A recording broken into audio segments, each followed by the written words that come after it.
Hello and welcome to the Video Game Dads podcast. This is episode 63. 63. Yeah, Video Game Dad podcast, where three guys in a basement talk gaming, fatherhood, and everything in between. We are your hosts. I'm Ben. And I'm Adam. And long pause after that. We don't have anybody else tonight. Everybody got a case of the dwindles, the Tijuana two-step. Actually, we don't. A lot of everything. Life. That's always happens. Because remember, we are a bi-weekly podcast. Isn't that right, Adam? A bi-weekly podcast that happens every 3 months. Yep. Hey, backlog. That's all I'm telling you guys. We've got some great backlog. Okay, we're kind of like Capcom, or what's the other? No, Capcom's good. We're kind of like Capcom. We're go into our libraries and remember why you love us. And then every once in a while when we come out with a game, you'll be like, hey, it's Capcom. You got to love them. Gotta love me, not the mama. That Dinosaurs, sorry. Already doing a tangent before we get through this. But do you remember that show with the animatronic puppets? It's funny you bring this up because I watched a couple of episodes just within the last month or so. I think it's on, was it Disney Plus? Me too. Or what is it? Disney Plus. Yeah. That's funny. Maybe everybody I was digging through because the old X-Men cartoon is on Jim there. Henson's Dinosaurs, right? And and Dinosaurs is on there too. It's basically Married with Children with Muppets. Dude, very good. Yeah. And a baby thrown in. And not the baby. Gotta love me. I'm the baby, gotta love me. We say that now around Daphne because she's sweet, but like a little dictator there. And we constantly say, I'm the baby, gotta love me. Hopefully that's the exact saying. But yeah, there's some dark episodes in that. Oh yeah, no, that's what I said. It's Married with Children with Dinosaurs. Like, spoiler alert, the last episode, do you know where I'm going with this? No, I don't. The last episode literally is the end of the world. Oh yeah, and there's a meteor coming. Yeah, and they just kind of end it, and it's very melancholy. I feel like when the libraries and the annals of history. By the way, we're a family-friendly podcast. No promises, not some adult jokes, such like that, like analysis. Did I ever tell you that when I was in college and I was writing analysis and shorthand? Analysis. Yep, and shorthand for analysis is the first four letters. So my girlfriend at the time looked and said, "Why does this say this all over?" I'm like, "Oh my gosh." So, folks, if you haven't listened to us, we do actually have segments and go in circles. It's been a while, so it's kind of like a garden hose. When you open it up, we're ready to go. So we're unkinked and ready. But no need for earmuffs. We won't do any cussing just because, and especially with new platforms, it's like I forget, like, man, it's so hard to listen to anything with kids around because if anybody drops an F-bomb or something. So we promise we don't do that. But, boy, we want to. Gosh dang it. Where can you find us, Adam? Well, you can find us on Facebook. It's usually the easiest place. Facebook.com/videogamedads. Yeah, or you can email us at videogamedads@yahoo.com. Correct. That's videogamedads@yahoo.com. And, Instagram, Twitter, the funny thing, I made my first Instagram post in like 4 years. Oh, yeah? Yeah, so funny thing, Instagram and Adam, we're about the same age. Instagram, to me, when it came out, it was people taking pictures of their food. I still don't do Instagram. Yeah, and I don't like it. It's funny. It's like it's not for us. Like that's what I used to say. No, it's totally not for me because it's like why. Every time I get on Instagram, I'm like, why does this exist? Yeah, and it's super popular in the gaming community. Yeah, I didn't realize that. It is. Yeah, everybody uses it except me. Yeah, I feel the same way. So maybe there's other listeners. I feel the same way about Twitter too, though. I'm like, oh, okay, yeah. I'll use some Twitter for the show, but I basically had to decide early on: am I going to do Twitter? Am I going to do Instagram? So Instagram has totally changed since I've done it, and there's a lot of people who buy and sell. You can do kind of what this WhatNot thing is that we'll talk about in a little bit, like on Instagram, and there's huge followings. And I did my first show on Mario Day. Happy Mario Day.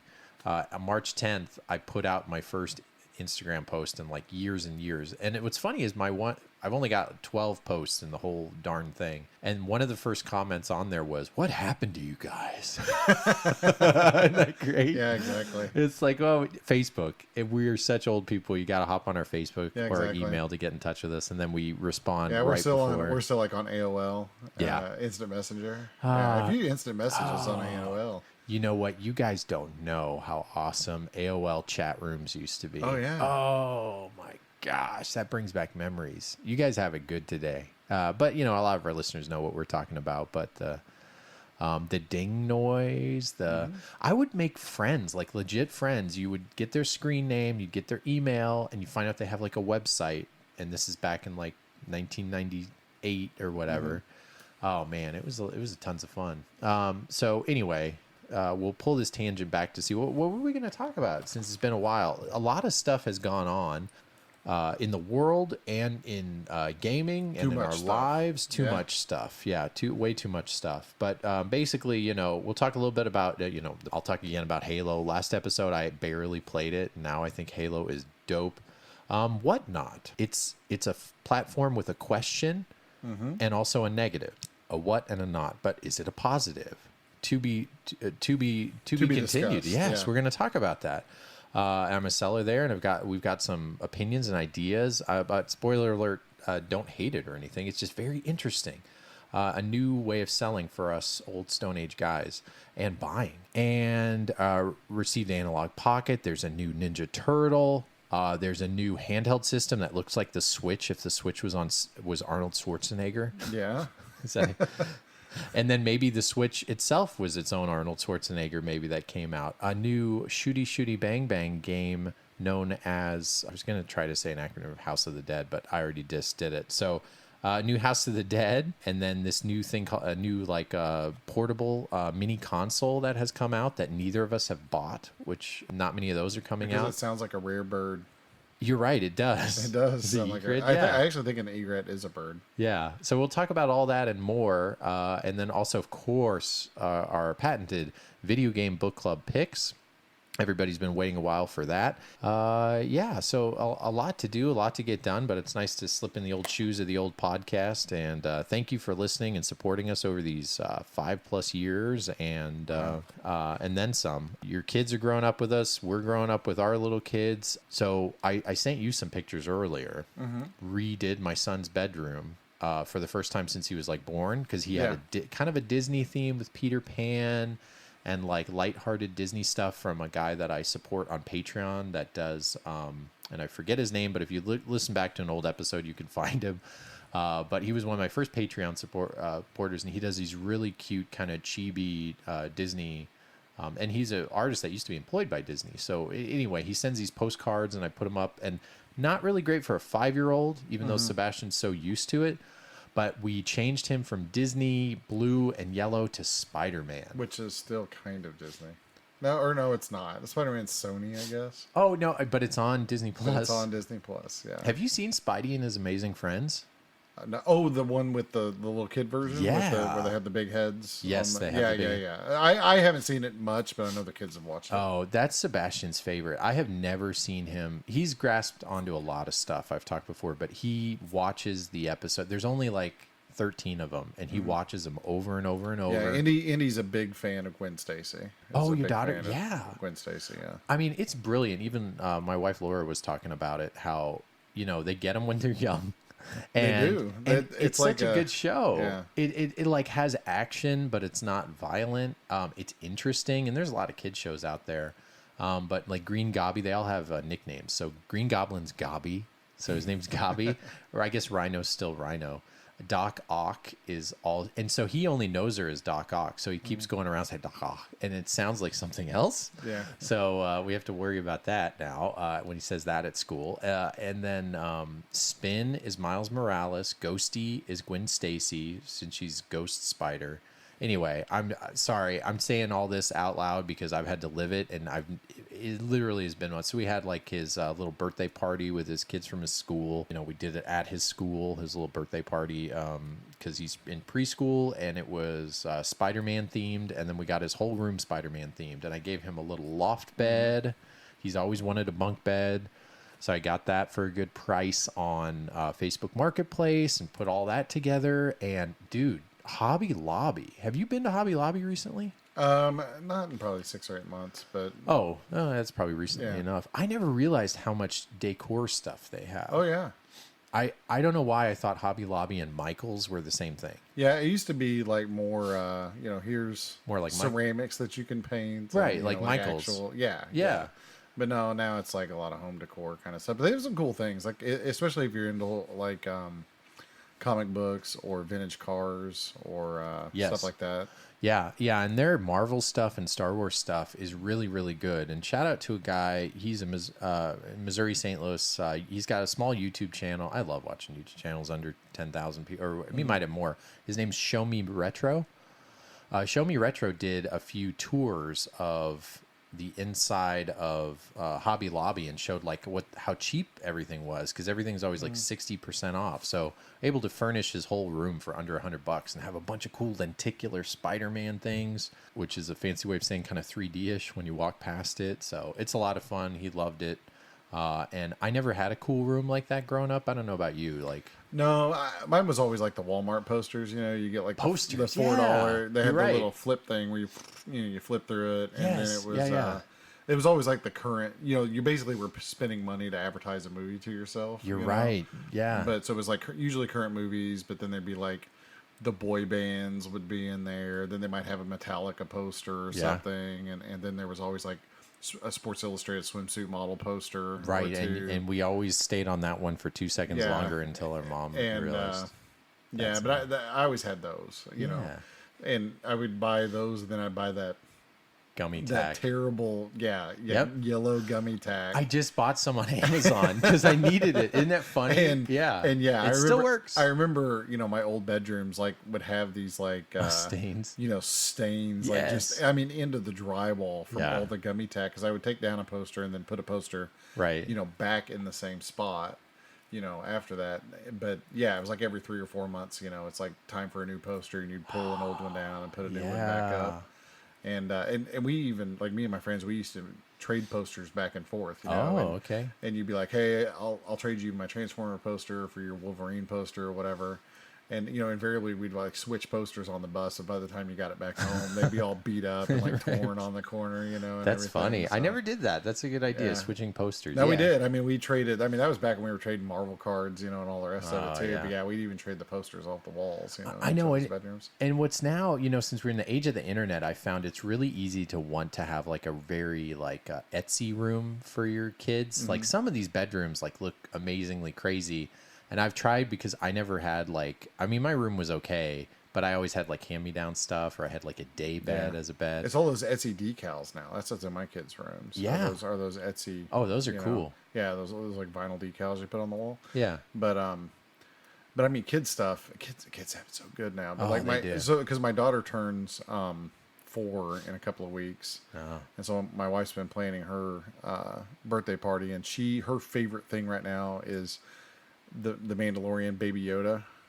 And yes, I know it's not Yoda; it's the child, whatever. Yeah, Grogu. Grogu, yeah. But I'm so happy I know that, because I'm not a Star Wars. But we still call it knowledge. Baby Yoda. But my 4-year-old daughter, every time she sees it, she goes, "Oh, it's Baby Yoda. He's so cute." So her and her little friends, we got my daughter a Baby Yoda dress. You know, where she's going to dress up. I didn't even know that was a thing. Yeah, neither did I, but apparently it is. And then all the girls that are going to it, there's little Baby Yoda like bows that they're putting in their hair. They have like the little eyes and ears on it. Wow. Okay. And it's like a whole thing. But can't fault Disney knows how to market. What they're doing. But I mean, they know what they're doing. The Grogu stuff is like a whole thing. It is. There's like a whole line of about Hobby Lobby. Hobby Lobby had a ton of Grogu stuff. There's a whole line of bull crap just for that one thing. Right. You know, just for that one character. I mean, that one character right now is probably like $1 billion, empire of stuff. And it is amazing. I mean, I remember they had to tangent, not side tangent. What I loved is they did keep it secret. Like, that thing knew what it was. It was kind of like when Baby Groot did his little dance. Oh, yeah. And they definitely knew what it was. And they knew it was going to be amazing, and it didn't leak. Like, how does that happen when you get through, in this day and age with internet and so many people on production? I always wonder that. They literally, Disney will say, I'm going to off you and off your whole family if you let this out, because there had to have been hundreds and hundreds of people, and in China making all that stuff, and in the factories. Oh yeah, no, it's like, how does that not get out? They literally probably take their phone. I'm serious. They probably take their phones before they get in there, because Grogu. How do they keep things a secret to airtime? Yeah, I always think that about Disney or Nintendo. Like, those are the two companies where it's just like, how do you keep that crap under wraps? You know why? You see the people that have a nub where their hand should be, And just because they did something to Nintendo. Right. Yeah. That's what I noticed. I did notice that there was a lot. There was like those little dryers. They're only there for one side. That's really dark. That's right. Well, That's super dark comment. Nintendo will just disappear you. They will. Yeah. You just disappear off the face of the earth. And you like, what happened to Bob? It's like, I played some ROMs. Bob's gone. Yeah. He played some ROMs. He was demonetized on YouTube. Yeah, he was I always hear about that. Then and then he just disappeared. Yeah, he said something positive on YouTube. They erase you from social media, and then they just erase you. Yeah. Oh, you played a Nintendo game and talked about it before it came out? Let me erase you. I don't know all that drama well. I just hear about it. But anyway, that's a thing that Nintendo likes to do. Yeah, no, they You want a Super Smash Brothers tournament? Go fly a kite. Yeah, exactly. They terminate you, and then they disappear you. I'm sorry, and then they somehow print you into money. Yeah. Your soul is put in a it just goes into the money machine, and then you come out as money. Yeah.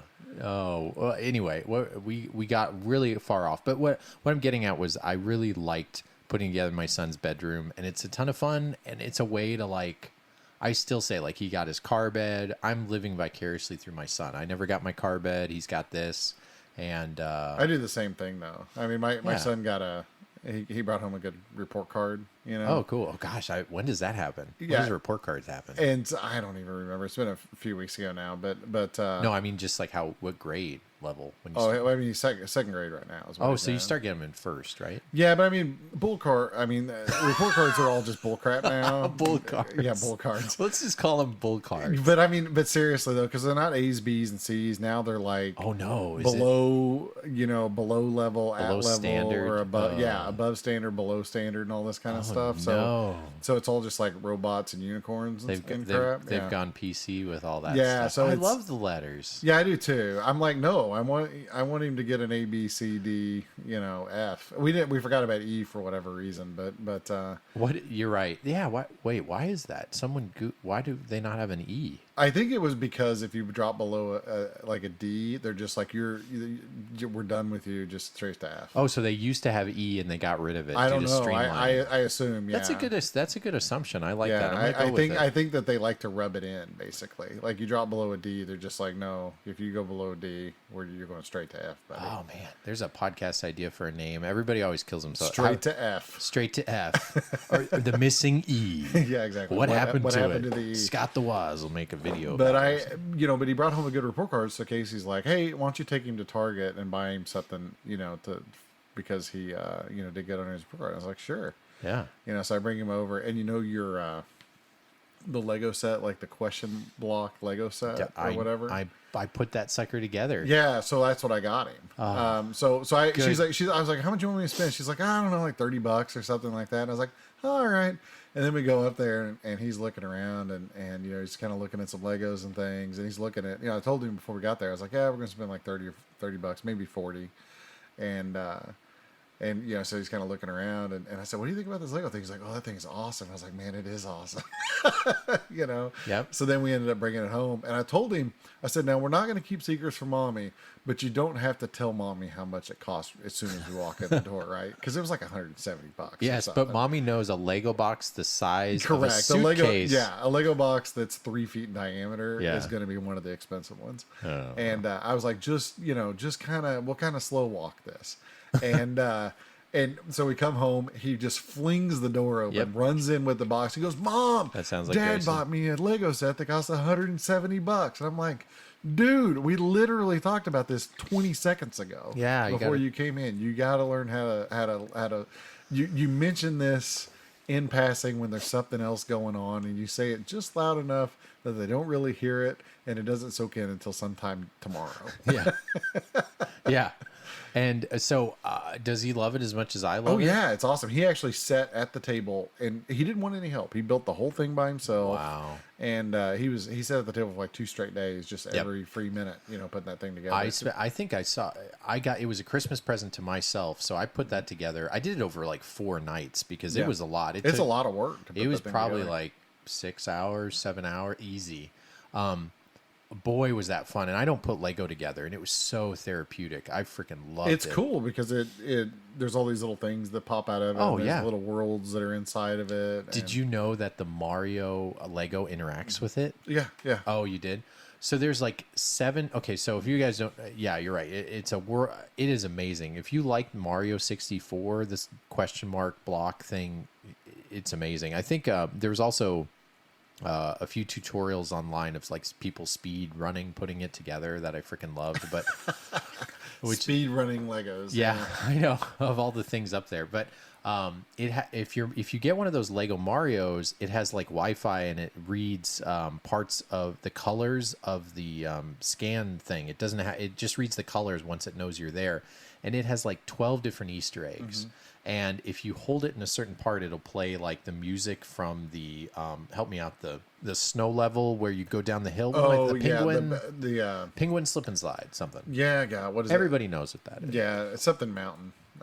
Snow Mountain or something? Yeah, I swear my word finding capabilities have gotten worse with age. Yeah. But yeah, I know exactly what you're talking about. Yeah, the generation of the brain. You race the big fat penguin down the slide. Yes, and it plays that da da da da da da da.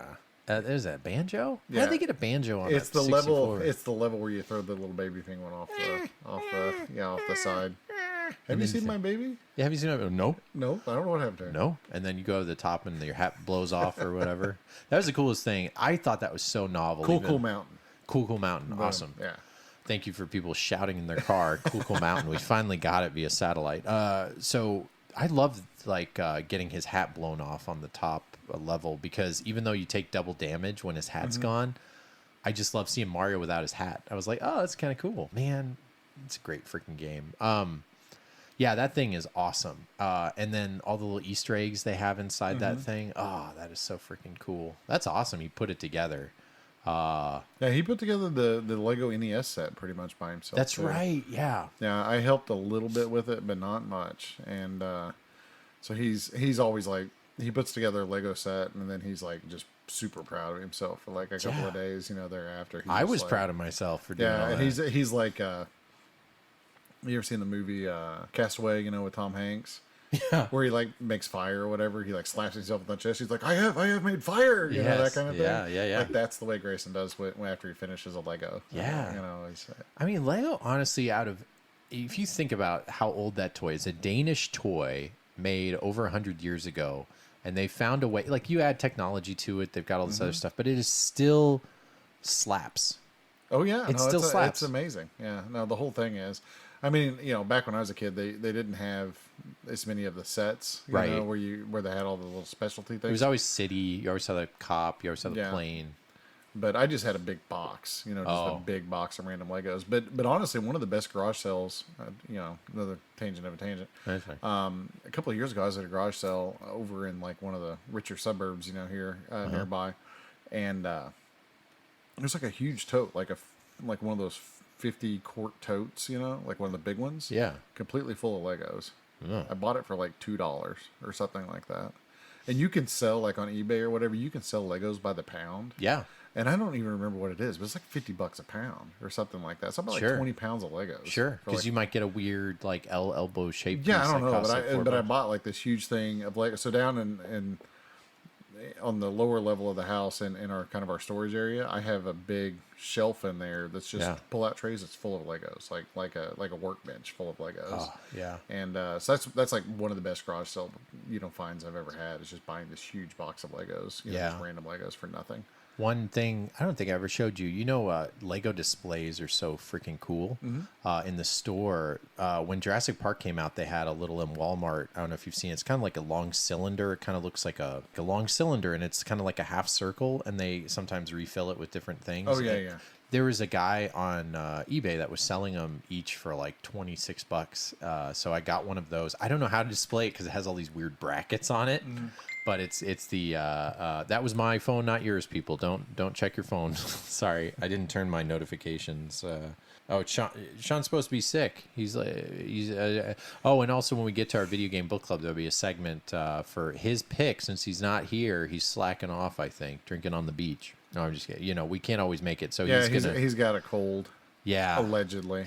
And luckily not wanting to give it to us, and I'm thankful for not getting it, because the older you get, the more a cold is like getting a flat tire every 10 seconds. Dude, that's what having kids is. It's like every 3 seconds you have a cold. Oh, yeah. Like, oh, you got over the last cold. Here's another one in your face. Yeah, I'm like, where am I get to this 100 common cold thing? They keep saying there's only 100 of these things. I have to be up to 80. Dude, there's more than 100. It's got to be. I know. Hey, something else before we get to our video game book club. We normally do it at the beginning of the show, but we wanted to talk about a couple other things. I received my analog pocket.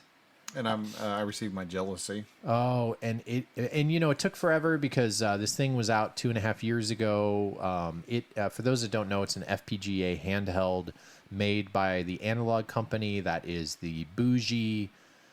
They're like the Tesla of clone console. Not a clone console. They do wonderful. You know what it is. We've talked about it enough. But basically, it's a way to play the old games. I'm just looking online, not to interrupt too much. Oh, yeah. But just FYI, they're still available on the website. Oh, okay. You can still order one. That's awesome. And there are back as far as like waiting lists. So if you order one now, you might not get it till 2024. You're probably going to get it 2 years from now, yes. Yeah, and so I was very lucky. I got it and the Game Gear, and it also came with a charging dock that you can play it on the TV. And I've only like a Switch, yeah. Yeah, and I've only used it actually to charge. I haven't even put it on the TV because I love playing it. So when this thing arrived, I did get I didn't get a screen shield because it had Gorilla Glass, because I thought like you can't scratch Gorilla Glass. Turns out you can. So then I quickly went on Amazon and they had a secondary one because I couldn't buy a screen protector on Analog because they sold out. Oh yeah, yeah. So all their accessories sell out, and so I was like, how am I going to protect this thing? I'm going to be all because it even though it was like a $200 thing, I think it cost $200. Yeah, right? I believe so. Here, I can quote it here. Let me pull the website. I think the dock cost $100 because the dock does a lot of things. It has its own firmware and everything. Yeah, so the Pocket itself is $219. I think it went up. I think it was $199. $199 to $200. But I think because the components have got more expensive, they increased it. The dock is $100. Yep, got that. $99. The hard case for it is $30. Didn't get that. The tempered glass protector, which is what you're talking about, is $15.99. Oh, okay. Now. Oh, that's cheap. It used to be $20. The Game Gear adapter is $30. The Neo Geo Pocket adapter is $30. The Atari Lynx adapter is $30. The TurboGrafx adapter is $30. Yeah. So and then the link cable is $16. Yeah. I can't remember. I ordered a bunch of mine's on order. Uh-huh.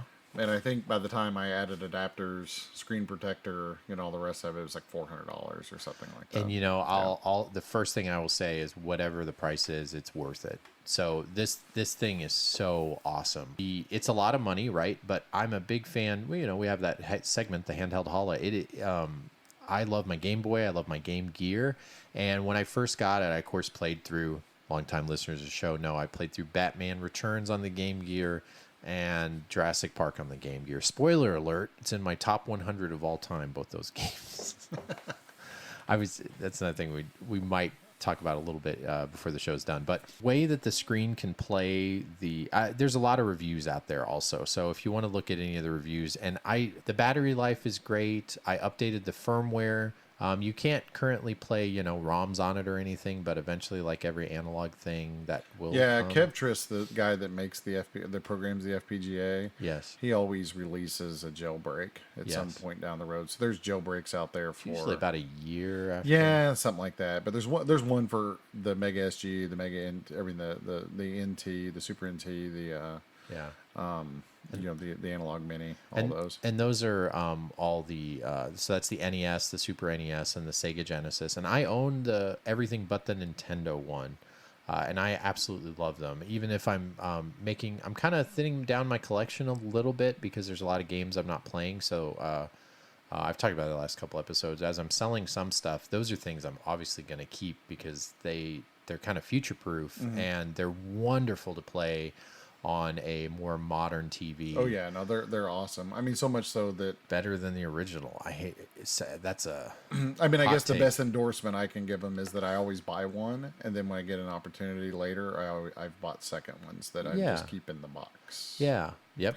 Unopened for the apocalypse. Yeah, or third. Like, I was like, did I buy one from you? No, I bought it on Craigslist. Luckily, before it went up. Well, the funny thing is though, because I've got 2 minis, 2 NTs, two SGs. I mean, I only use one, but I have sealed ones that I just keep in the box. That's right. Just for later. That's one to keep because they're not gonna eventually they're not gonna make more of these things. They're going on eBay for a ridiculous amount. The Pocket is going for, like, with all the accessories, well over $1,000, even with it by itself opened. Like Data says in that funny Star Trek episode, he's like, I thought about it for 1.2 nanoseconds.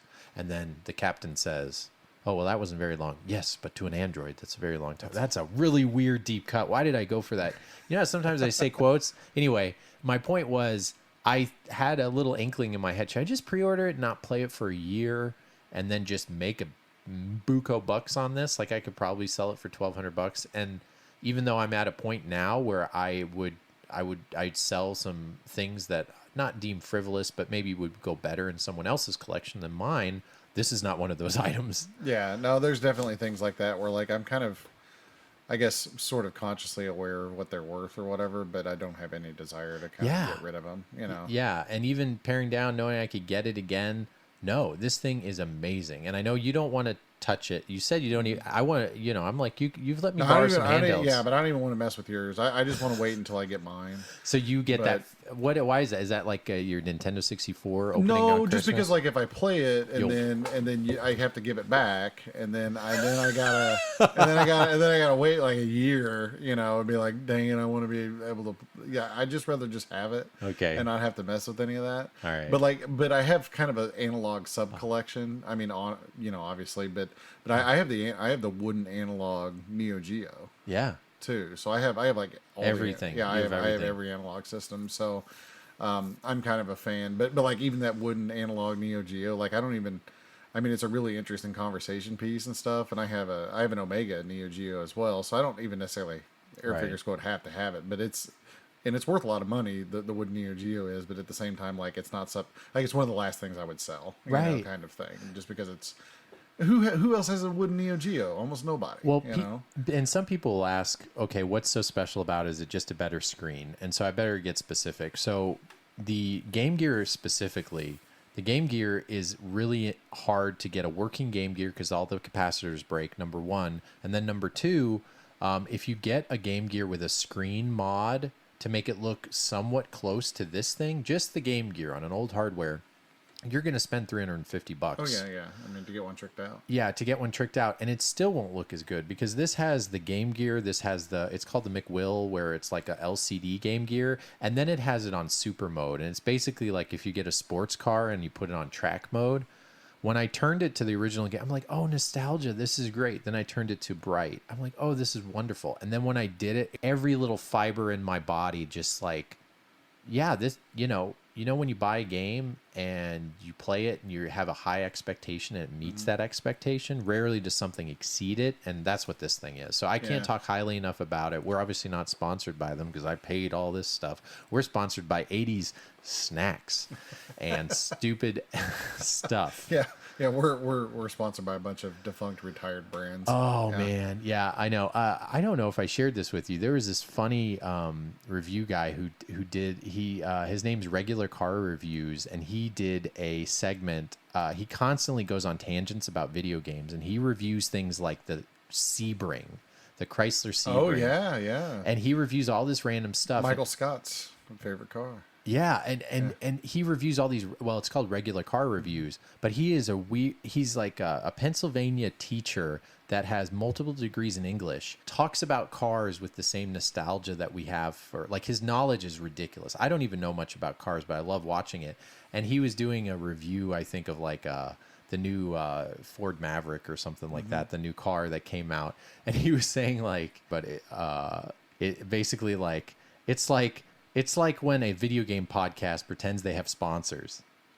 And then he's like, and it's like when a video game podcast, they just laugh at their own jokes the whole inside jokes the whole time. That doesn't sound like anything we do. Yeah, it's just so funny because he gives random, he's like, it slaps hard, he'll talk about Tekken or a random RPG for PlayStation, and it's just, he'll talk about regular cars. So he did this We talked about like a Nissan Frontier truck, and just listen to this part. Sometimes it's not safe for work, but this part's okay. The car for you if your favorite part of a gaming podcast is where the hosts giggle at their own jokes. Nissan Frontier. The truck for you if your favorite part of a gaming podcast is when the hosts sing Nintendo music. If your favorite part is when they describe memes. If your favorite part is where they tell inside jokes that have nothing to do with the podcast narrative. Right? I was watching this like, part is where they pretend to have sponsors. Nissan Frontier. Brought to you by having a filibuster all ready to go. Oh, man. So I feel attacked. Yeah, I know. And it's funny because initially I was like, listening to this review, and I was like, oh my God, that's us. And then I was like, oh, it's probably every single podcast. Yeah, it probably is every podcast. And so we're not unique, like when we pretend to have sponsors. But I also think he might be talking about those people that are like, hey, Manscaped. We don't get paid by them, but if you click on this link, we get 30 cents. Like, it's like that kind of thing. Yeah. That's why, we don't do that. So anyway, if you're a long-time listener, hopefully you find that funny. And check him out. He's freaking great, and regular car reviews is like one of the best things, and you don't have to like. I'm not a gearhead at all. I'm not a bithead, but I watch that, and I know nothing about cars, and bitheads working on cars too. So I find it basically if someone's kind of has some passion for what they're doing, I'll watch it. It could be random as heck. But anyway, so the Analog Pocket is great. Do you have any thoughts on this new Steam Deck? We could talk about that for a minute. Or two. Yeah, I mean, I ordered the. I've talked about this, I think, on a previous pod as well. But yeah, when the Steam Deck, which you can still order them now because it's a pre-order system. But I ordered the. I'm trying to remember all the different levels. There's like a 128 or something, and a 256, and there's a 256 or a 512 with like an NVMe, right, or whatever, solid state drive and all that kind of stuff. So I ordered the expensive one, like the higher end one. Yes, because I was like, because I knew that it was going to get delayed probably, and I wanted to get the one that was going to be the most up to date for the longest, I guess. And it's basically a PC version of a handheld. It's basically a handheld PC. Yeah. Yes. Yeah. So, but it's actually. When I first ordered it, I didn't really fully understand how large it is. It's actually really big. Like, it's bigger than a Wii U controller. That's with you receiving it?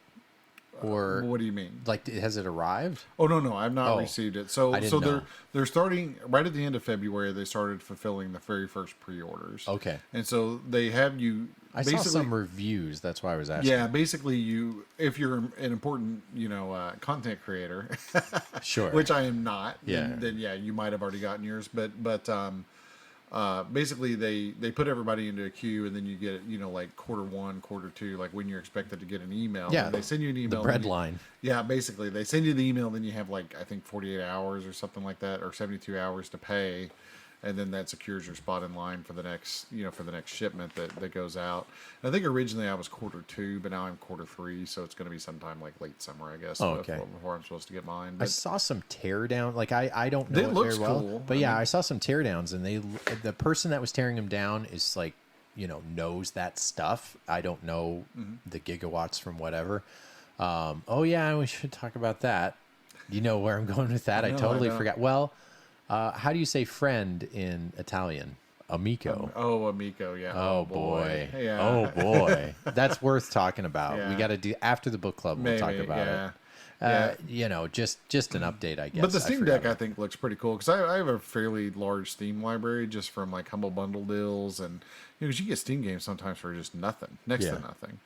And actually, if you go to our Facebook page, I reposted a Ukraine donation sell. It's like 1,000 games for like $10. And there's a ton of really good indie games in there. Because on Steam, I really like Steam for exactly that sort of stuff. Because you can get these indie games relatively cheaply, and they're great games. And this little handheld, I'm not buying. Now you can play higher end PC games on it currently, right? Like you can play Deathloop or whatever else on it. But before you get too much, talk about that Ukraine. So that Ukraine bundle that's making the rounds now. I honestly can't remember who's putting it on, but it's like a Humble Bundle deal. Yes. But like all these different indie developers and publishers and individuals that have made their own games and everything else donated basically their games to this to this package, and basically you spend. I think you have to give at least $10, but you're allowed to give more than that. Right. And then it unlocks like 1,000 games, and I mean Celeste is in there. Yes. I mean, I'm very good games. It's been a few days since I've looked at it, Me but like too. there are some legit, really high end, like game of the year kind of indie games, in this thing, and even aside from that, there's just a lot of like fun, cool, interesting games, and there's 1,000 of them, so it's not like you're ever going to play all of them.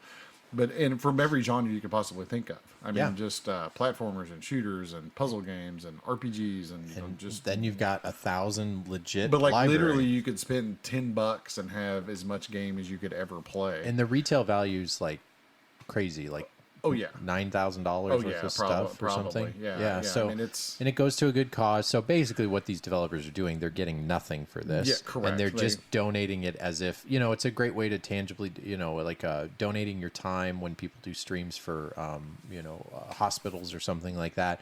We're not having to pay for anything, but we're just donating our time. And this is the same thing where they're donating that. Yeah. So if you're at all interested, go to our Facebook page, click on that link that I posted. Or Twitter. Yeah. And or you can go to John Riggs. I mean, he posted it. I think a lot of other people did too. But yeah, and I'm sure if you just Google, Ukrainian donation game bundle or something like that, you'd probably be able to find it. But you might be better off going with one of the provided links, just so you don't accidentally go to some rando place. That always happens. Yeah. But looks really cool. It's still going right now. This is reminding me. I need to go in and actually unlock all of it and stuff myself, because I reposted it the other night, thinking, well, I'll go back and actually go in and sign up, because I did it late at night a night or two ago. Yeah. But I'm definitely gonna buy it myself. But my point is, either with Green Man Gaming or Humble Bundle or all these other things, like a lot of charitable things, you can unlock all these games on Steam. And over the years, I have like a 1,500 game Steam library or something like that. And I probably didn't spend for the average game on there. I probably didn't spend more than 50 cents. Yeah, that's always the PC gaming advantage. Even though I know a lot of our listeners, I think, although we get a lot of emails about like PC games and stuff. I'm not in that world, but dude, but if you're into shooters or platformers, I mean, basically anything you can play on a PlayStation Switch or Xbox, anything else or an Xbox that aren't first party exclusives, they're on PC. Yep. And the other cool thing about Steam Deck that most people aren't aware of is that it's going to run on a Steam OS, and it's obviously designed to work with Steam. Through Valve. But you can put any software on it you want. You can put Windows on it. You can sideload anything you want. See, and that's when you lose me, because I want it to be as plug and play as possible. Well, it is if you keep it just in the Steam ecosystem. But think of it like a Oculus Quest or Apple. Think of it as an Apple, like an iPhone. Yeah. But you can also just be like, I don't want to use Apple stuff, so you put Google Play on it too. Yeah. And I don't want to use Google Play. I'm just going to go find generic Android apps myself, and anything I want to run on this thing will run on this thing, and that's basically what that is. That's great. So you can sideload operating systems. You can put emulators on it. You can, do whatever you want to with it. You can plug it into your TV and use it as your PC if you really want to. Yep. So it sounds like a very versatile device. I know that there's been some software glitches and update issues, here in the beginning, but in some ways it's a little bit fortunate probably to be Q2 or Q3, just because it's still in the testing phase, wherever they're still getting the bugs worked out. Yes. But it looks really cool, and I'm interested in it. But I guess we can go on to Amico now and get depressed. Oh, I wasn't even going to do... Okay, we'll do Amico real quick, because I forgot to mention at the beginning, and I just thought of it. Okay, so if you haven't heard, because I have to remember some of our listeners, actually a majority of our listeners aren't in this eco, and especially because we've talked about this on previous episodes, saying we pre-ordered this thing. Yeah. Recently, over the holidays, over the last 3 or 4 months, there's been a lot of delays with the Amico, and the Amico was this proposed family system that was, we talked about it before, but basically it's going to be the new Nintendo Wii of this generation 15 years later. Mm-hmm. It tried to be, and it's always turned out to be very ambitious, and, Tommy Tallarico was very polarizing. There was a time when I wanted to ask him some questions via email or even interview him, but as things got really weird, it didn't happen. And I was very PC how that didn't happen, but I could be a little less PC now in terms of, we just both got busy. I actually just stopped communication when it felt really kind of skeezy. And that was in the summer. And again, from our perspective, there's no financial gain. I understand, he was going on a lot of channels, just anybody to talk to. So it's not like we're special if he wants to talk to us. But I really, and you, Adam, and I know Shane, were really interested in this system legitimately for what it could do. Yeah, I was thinking about playing it with my kids. Exactly. Essentially, yeah. And I mean, I pre-ordered it, but every time I think we've talked about it, at least I hope, I've said I'm not endorsing it. I'm just telling you I'm pre-ordering it because I want to play it with my kids because I think it'll be fun. I think my 4-year-old might be able to pick up this little dial controller and actually be able to play something with my 8-year-old. Yes, which currently isn't possible with any system we have right now. Yeah. So long story short, Tommy Tallarico is no longer in charge of Amico. He's kind of has a different role. The CEO they brought in, he was tied to the Chameleon. The Chameleon, which we all, Coleco Chameleon. The Coleco Chameleon, which never came out. So this, and it's also been crowdfunded again. And I went from just saying, and I talk about this with Shane every once in a while via text, like he'll show me an update and I'm like, it'll come out. I don't think this isn't going to come out. It probably is just not going to be great. And as things started to happen, I thought like, well, whenever it does come out, it's just like the interface didn't look that great. It looked like it would have been great if it came out 2 years ago when it should have come out. And I was pre-ordered not through GameStop like you guys. I was pre-ordered directly through Intellivision. So a few weeks back, I just canceled my pre-order.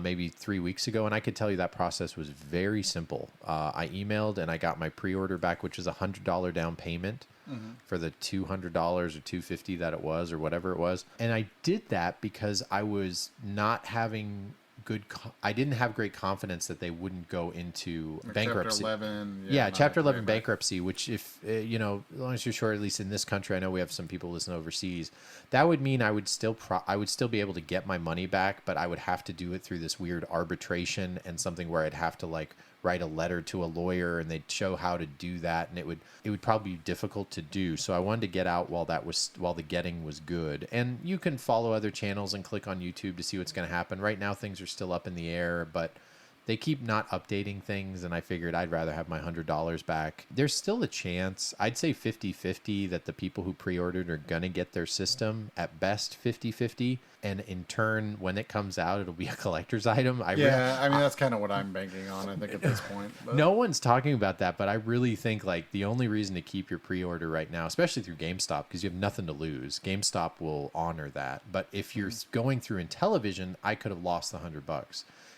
But because I missed the GameStop pre-orders, I was like, that, like I said, everything I said about not getting your money back, GameStop is different. If you pre-ordered for GameStop, there's really no reason to not have it unless you don't want the thing anymore. But I really think that if they're only going to make 2,000 of these things and maybe send them out. It'd be interesting just as a conversation piece, sure. Maybe when it's all said and done. Sure. It's unfortunately, I feel like it's going to be known to be a failure in 2022. I might be wrong, but as of right now, someone who's, I've talked about it. I thought it was a great idea. I understand why it wasn't for a lot of people. It was specifically for people with young kids. That was fine with us, but I'm very glad we didn't go as far as doing interviews and stuff like that, because that would have been bad. And part of this comes down to personal philosophy and stuff too. I tend to back things that I think look reasonably interesting. Yeah. Even though anytime you pre-order, and we're all adults. We ought to be, you ought to have the knowledge of this regardless of, what podcast or you listen to or whatever. But anytime you pre-order anything, anywhere, there's always risk going to be associated with it. And obviously there's a lot more risk with a company that hasn't produced a product, right? At some point. But, like the Polymega, I pre-ordered the Polymega, and everybody for 3 solid years said, if you pre-order Polymega, kiss your money goodbye. It's you just threw it away, and it's all terrible and everything else. Well, I have my Polymega now, and I love it. It's actually one of my favorite pieces of gaming hardware that I have. Yeah. And as far as retro gaming, for the last 6 months, that's all I've played is my Polymega, pretty much. And now some people still say, well, it's too expensive, or it's this, or it's that, or whatever. But I'm still happy that I funded it because it actually did end up happening at some point. So I generally am personally willing to accept more risk just on the off chance that, pre-ordering something gets me a cool thing, but also helps fund a cool thing that other people can get too. Mm-hmm. But I think anytime you pre-order anything, you have to have the mindset that, that might A, either not work out, or B, just disappear. Oh yeah. Well, it depends. Like some guarantee, like GameStop will guarantees that money. And that's part of the reason that's part of the reason I went through GameStop to do it. And the other reason was GameStop announced that Founders Edition kind of stuff, and that's what Shane and I have ordered is the Founders Edition one, which was the limited edition, like purple one, and that I still think a year from now that thing. Yeah, so maybe if we get it, it'll still be cool, and if there's still a few games on it I can play with my kids, then it'll be fine. And if I don't get it, then I'll just get a refund, I guess, eventually. But and you mentioned the Polymega. I think another system that is worth comparing it to is the Evercade. The Evercade DS. Yeah, and people love that. We don't talk about that at all. We don't, because I don't own one, but I've got a couple of buddies who are Evercade people. Why do you not own one? And that's such a you system. Yeah, is it because the Amico's No, honestly, at this point, like I've gotten to where I've got so much crap that it's like I hear you. It's the same reason I don't collect Amiibos. It's like I think they're really cool, but I ain't got time for that. Yeah, and plus there's already a guy in our in our group, our friend group that had like exactly. Shane's the Amiibo guy. I'm not the Amiibo guy. So I'm the Disney Infinity guy, and you are the way cooler system guy. Yeah, I mean, and I mean, everybody has their own collecting habits. I really like hardware. Hardware's cool generally. So I always try to get weird or interesting hardware, different hardware variants, and all that kind of stuff. It's just, some people are way more into the software, way into like a particular kind of game or something like that. So, but I really like hardware, and I mean, I mostly have probably nerded out on NES hardware more than anything else, but I like the systems even more than I do the games. Right, so. And so it really shows something. The reason I brought that up, the Evercade is, it's kind of like a multi-card. It's its own little kind of clone. It's basically what the Amico was doing, but did it in a way that made more sense. It's kind of like if there's when you used to have Pinewood Derby, or you'd have Science Fair, and some people just fell on their face because they were way too ambitious, and that might have been me growing up. And then there's the other people who were like tried and true, organized, gathered their data, and realized like, oh yeah, we can't have this crazy gimmicky thing. I really feel the Amico is basically the Homer car. Yeah. Where it was like, hey, we'll do this, we'll add this, and then they show it, and it's like, you could have taken like 5 things away and maybe saved, like, way too ambitious. And if it wouldn't have been like, let's say the controllers didn't have screens, and the controllers would have been a little bit more typical, I bet you it would have come out. It would have been a lot simpler. Well, the other thing that killed them, or has killed Amigo, I feel like, is with the announcements of, they first announced it, and then like, it's going to be a closed ecosystem. It's going to have all exclusive games. Oh yeah, and the 10 Commandments thing. We could go on and on. Well, and that kind of thing is like, dude, you can't. Yeah. It's not you. You got to have an install base. Like you could have just made this an Android box essentially. Right. Open it up to Android software and already had like a bazillion games people could have played on it. You know what I mean? Like, but they decided to do the Apple proprietary route without having the ecosystem to plug it into. You know what I mean? And it's just like, I don't know, it's just like a death sentence when you go that way. Yeah. But I mean, it's like, honestly, one of the best gaming devices, in my opinion, that you could buy in modern hardware is an NVIDIA Shield. Yeah. Because you can put any Android thing on it that you want. Basically anything that runs on an Android operating system, you can put on there, and you can also use any controller you want. Displays in 4K. Yeah. I mean, you could use any streaming service, cloud service you want. I mean, that little thing is awesome, and a lot of people don't even know about it. But the whole reason it's awesome is because it's this multifunctional, all-inclusive box that you just plug into an existing framework that's already there. Yep. And that's where Amico and some of these things kind of mess up. Yeah, they failed all this funding and stuff. So we'll see. Anyway, hopefully it's the last we'll talk about it, but worth bringing up because, I pre-ordered it and I got my pre-order back from Intellivision, which was very painless. It was a professional email, just confirming my email to make sure it's like, yep, is this your email? We'll take care of it. Sally and HR or whoever it was. And that was painless, but we'll see. Oh, real quick. Wife and I saw the Uncharted movie. How was it? Have you seen? I liked it. I didn't even realize it was out. Yeah, I always saw the Batman. Yeah, I saw Batman too. Let's talk about first Uncharted. I thought it was fine. I'm not a fan of. Hey guys, let's go. Hey, Marky Mark. Hey, ooh. Marky Mark, right? Oh yeah. Sorry, that's a terrible impression, but that's Hey, I'm just not. Yeah, because he's Sully, right? He's Sully. I saw them. Whenever I saw the casting, I was like, the Spider-Man being Nathan Drake, I was like, I'll make it work. Yeah. But then I saw him being Sully, and I was like, what? Yeah, and so here's what I think, real quick. So maybe it's based on the Uncharted series, obviously, but he was tied to Uncharted. He wanted to make the Uncharted movie 10 years ago. Oh, and so I think what happened was he was such a proponent to get this thing going, and he's a producer, that they were just kind of like, you're older. He was so tied to it. He helped make this happen. They made him Sully. I think that, I think the casting was not good. Him being in it, it was fine, serviceable, but he was not Sully in that at all. Sully's great. That character was not him at all. It was basically like, it's not even like a Pierce Brosnan does 007 where they do their own take on it. It was just not great casting. What I did was I had my wife, we were watching the Uncharted movies, which are basically the cinematics for all the games, because my wife is cool in the fact that she likes, we don't have a lot of stuff in common. Like, she doesn't play very many video games in terms of, entertainment stuff, but we'll watch shows together, like Cobra Kai. And she likes, narrative. She likes, rom-com chick flicks and stuff like that. So, we like our stuff, and that's fine. But when we meet together to like something, I said, hey, honey, this one's like a movie we could see. She saw the preview. She loved it because it's like an everyday thing. And so we went back and watched all the movies, which is why I think the arguments about saying that this movie is terrible and bad is a little short-sighted. I'm not going to get my pitchforks out.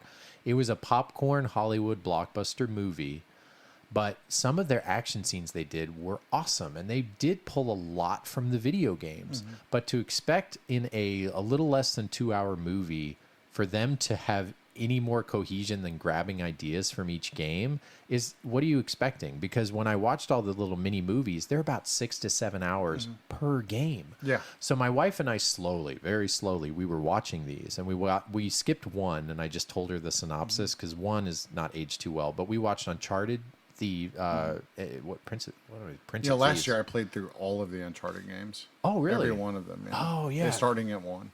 So 2 and 3, it's so funny because 2 is so wonderful, and 3 definitely has some drag parts, but it's got great stuff if they didn't fill it out as much. And then we got to 4, which is just another level of game. It was great, but it reminds me, I'm definitely 2's my favorite, then 4, and then 3. But half of 3 is just so filler, and there's a lot of backtracking and that kind of thing. Wasn't a huge fan of all that, but I think you'll like it. I was surprised by some people who were really upset about how they ruined the movies for it. And again, I'm in 2 hours, how can you do any of that? Because it's such a slow burn. The characters of Nathan Drake and the actor, the famous voice actor that does Nathan Drake. Name escapes me. Yeah, it's escaping me too. But it's just a different persona. But honestly, I would have been perfectly happy if they would have just done. Well, you have it. That's what I'm saying. Yeah. You technically have it because they do the mini movies that you can watch everything, but they flesh out those characters and they have hours and hours to do it. That unless you made it a mini series, you weren't able to do it. But that's the great thing about the games, though, because the games, there's the cutscenes that are the Air Fingers quote movie part. Yeah. But there's just so much dialogue as you're playing the game. Where the characters are talking to each other, just kind of casually in conversation, and I don't know, man. Those games, games are just amazing the way they do that. And I mean, Last of Us is that way too, and there are other games along those lines, and then there are games that are kind of copycat games like that, but still none of them actually do it. whatever that new Star Wars game is. I played it on Game Pass.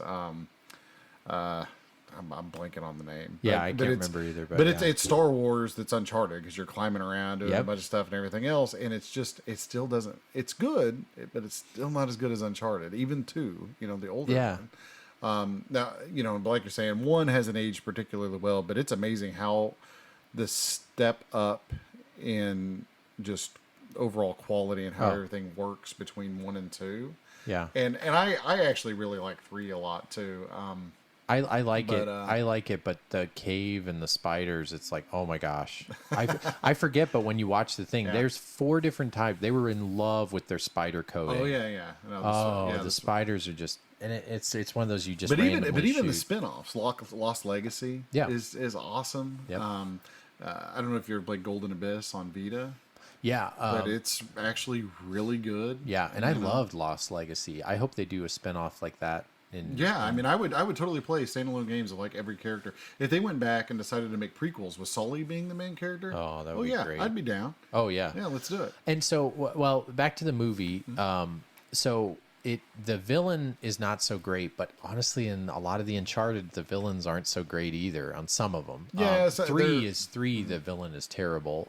2, it's okay. 4, finally they get it. 4 is the good, 4 is a good one to play through. And the neat thing is you could play through any of them in whatever order you want because they're still going to be entertaining. You don't have to go through all 4 because that's a trudge. If you've never played one, 2 or 4 I'd highly recommend. And typical movie twists, the action scenes, there's some stuff that they do, especially near the end, where I was like, I don't know how anybody could hate this movie. I can understand if it's not your cup of tea, but way better than any of the I guess I haven't really... Fast and the Furious movies. The one with Nicolas Cage. I got Declaration of Independence. National Treasure. National Treasure is unwatchable. Oh, really? I have a soft spot. No, I shouldn't say that. Like, I actually really like every Nicolas Cage movie, but it is not a good movie. The new Nicolas Cage movie that's going to come out. Did you see the preview for that? I'm unawares. Oh, so in Batman, I guess IMAX, the preview for Batman shows this new Nicolas Cage movie. And I'm not spoiling any of it. It basically, Nicolas Cage is Nicolas Cage in it. Mm-hmm. And I think I saw part of the trailer for this on the Batman. Dude, you need to watch this because he basically gets hired out by a billionaire to come and be at his party, and then he finds out there's this huge back-end adventure. It looks wonderful. Uncharted movie, great. Honestly, I give it like a 7 or 8 out of 10. Not a fan of Sully. Spider-Man's fine. Like, they're not going to get the same Nathan Drake, and they're going to age, so of course they have to go young. But he does look super young. I don't know when he's ever going to look older. I think he's one of those dudes that's always going to look like super young. Right. He's going to be like an old, young-looking guy. Yeah, I agree. And then the Batman I saw a couple weeks back, right when it released. Yeah, I saw it on opening weekend. I was a very big fan. Did you like it? We'll just do a quick. We're not a movie podcast. Sorry, guys. So my take on Batman, I have a lot of. I can't get into it without a lot of spoilers. Sure. So we won't do that. So I don't like it very much. I don't. Oh, think. Really? Yeah. So I'm in the minority on this. Okay, that's fine. But when I first watched it, at the end of the movie, halfway through the movie, I would have told you it was a 10. By the end of the movie, I would have told you an 8.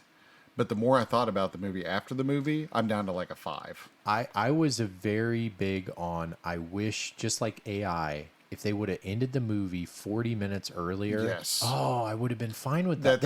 That's part of my biggest gripe, but it's also there's some thematic things that I have a big problem with just the Batman character, just in the movie in general. Sure. But again, I don't want to go into all of it because of spoiler issues. But I guess what I should say on it is I still like the Nolan trilogy, all 3 of the Nolan movies better. Oh, really? Yeah, mostly because every single one of those, the more I think about those movies, the more I like them. Yeah. And this movie is the exact opposite of that. The more I think about it, the less I like it. Huh. So it's kind of an odd take, I guess, because everybody else is like 10 out of 10, greatest thing ever. No, there's a lot of people who I've seen. I don't hate the movie, and I totally can see how people can really like it. Yeah. But I can't really go into why I don't like it without telling spoilers. So I'll at least say why I liked it, and I liked it because love or hate all the adaptations of Batman, they do it differently every time. You know, the joke is it's darker and grittier. This one's darker and grittier. And this one somehow makes, to me, the Nolan trilogy look a little more Disney-fied, because this one is very dark and visceral and gritty. Yeah. Yep. And this one is the movie 7. Yeah, and this one, what I like about it is the cinematography, the shots, the lighting, the makeup, the basically the production of this movie is like top tier. And the way they, well, just without giving spoilers, there's a scene where there's someone that is in trouble and Batman needs to help him, right? And he has to help him, and it's kind of a dangerous setting. That scene to me was done really, really well. And I like that, of course, this is not a spoiler because they show it in the previews that Riddler is a thing. They haven't done Riddler since Jim Carrey. Yeah. And that needed to be redone. I'm really surprised Nolan never did Riddler, because Nolan's so about enigmas and dialogue. Things. Yeah. It's very dialogue heavy. But what I liked about it is called The Batman because of the comics. It's not a time when Batman gets overshadowed by his villains, which some people might think that's what needs to happen every time. But I look back at the Nolan movies. I like Begins a lot. I really like Batman Begins. I'm not a big fan of the third Nolan one. Yeah, that's the one everybody gripes about. Yeah, and I'm not, because Ebenezer Scrooge, Sean Connery voice, I can't get over. I just can't. I see there. And as he tips his monocle and his hat, I found you. And I'm like, dude, that's the voice?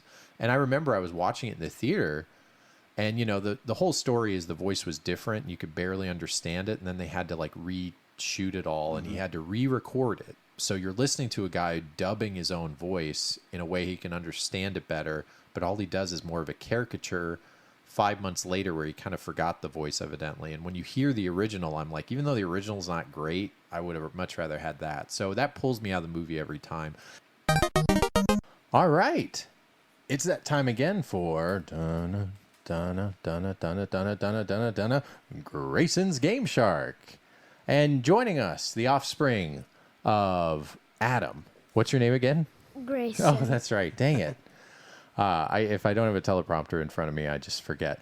So, Grayson, great to see you. It's been a while for all of us, including you. You're probably like 3 feet taller. I saw you riding your bike before we started. That's great. You played any video games where you ride a bike? No. Yeah. The Paperboy, there's not the best ones. There's some downhill games, but not too much. So, do you remember the movie Rad? Yeah. From back in the day? Yeah. Yeah, that is really, really cool. We were saying earlier, I was kind of a late bloomer with the whole bike thing. I was a bigger fan of the roller skates and rollerblades. Have you ever been to the skating rink? No. Oh, okay. You aren't missing much. I did take my niece. Sorry, little side story. It's what we do here at the Video Game Dads. I took my niece to the roller skating rink not too long ago for her birthday. That was interesting, man. I think the roller skating rink is awesome. They play music, but also it's really scary when you get as old as your dad and I, for the thought of landing and falling on a roller skating rink. I would shatter like glass. Yeah. It's tough. I have yet to fall. So I went to roller skate rink like twice in the last year. I went ice skating a couple of years ago. Oh, is that... I can't... Like, I have no context. Is that easier or harder than roller skating? It's been forever. I used to be really good at roller skating. I feel like ice skating is harder, though. Yeah. And I know it's definitely harder now that I'm old and not used to doing it. Yeah, it's interesting. A lot of great people watching, and it's fun. And my niece had the little safety thing that you can hold on to, the old lady cane. Bar thing. Yeah, that was awesome. She loved it. She had a great time, and she wanted me to go around a few times. But there are definitely those parents. Most of the parents just sit while their kids like go roller skating. But I was a trooper. I did it a little bit, but it's just Did you do some backwards roller skating? I don't know how people do it. I don't get it. I just don't. I used to be able to do it. Really? Back in the day. Yeah. Well, you should go with their fan. Yeah, backwards. I'm sure I couldn't do it now, but when I was a kid, practice. You went to the roller skating rink and they had the speed shop. Kids would save up their money. Yep. And you would. It was like Skate or Die or something. You go to the speed shop, you get the fancy neon wheels, you get the faster, you get better trucks.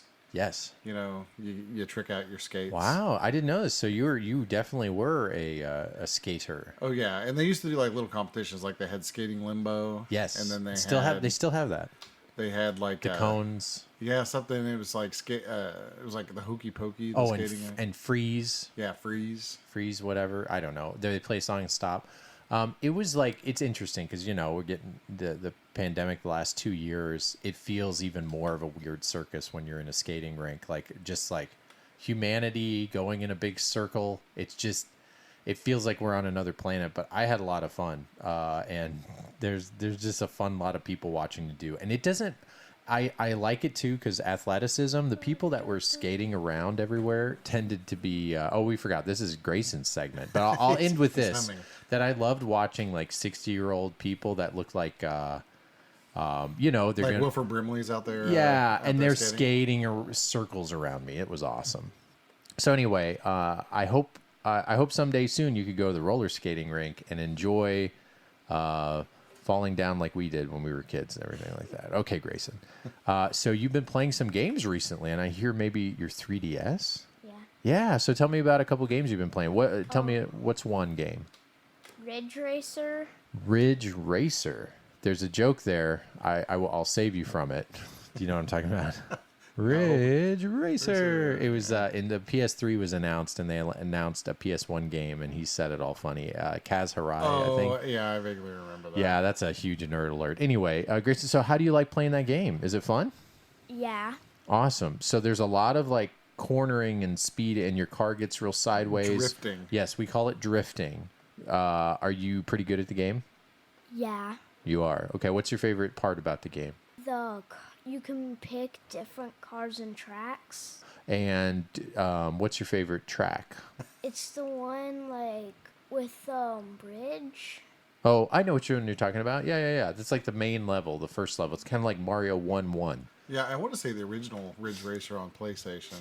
He's playing Ridge Racer DS, but the original one on PlayStation only had like one track or something, or like it was like variations of the one track or something. Maybe 2 tracks or something. Yeah, it was like a very short game. And honestly, those games, all those early polygonal racers like Ridge Racer or Sega Rally, you know, they're all like or Daytona for that matter. Yeah. They're all like very. There's not a lot of tracks, you know, not a lot of cars. Nope, and you can master them pretty quickly. Yeah. Anywho, what else you been playing there, Bob? I've been playing Megamind, the Blue Defender on the 3DS. Okay, and that's the one based on the cartoon, right? Yeah.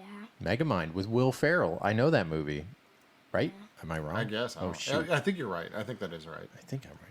It was either him or Jim Carrey. I can't remember. Yeah, it was it was either that or Minions was going to take off. I think Minions won. Like Megamind, they only made one movie, right? Yeah, I guess. I don't know. I don't keep up with that stuff. Nerd alert too. I platinumed the PS3 game because it's easy. It's one playthrough, 2 hours, and you can get a platinum. That was years ago. So how is it for the 3DS?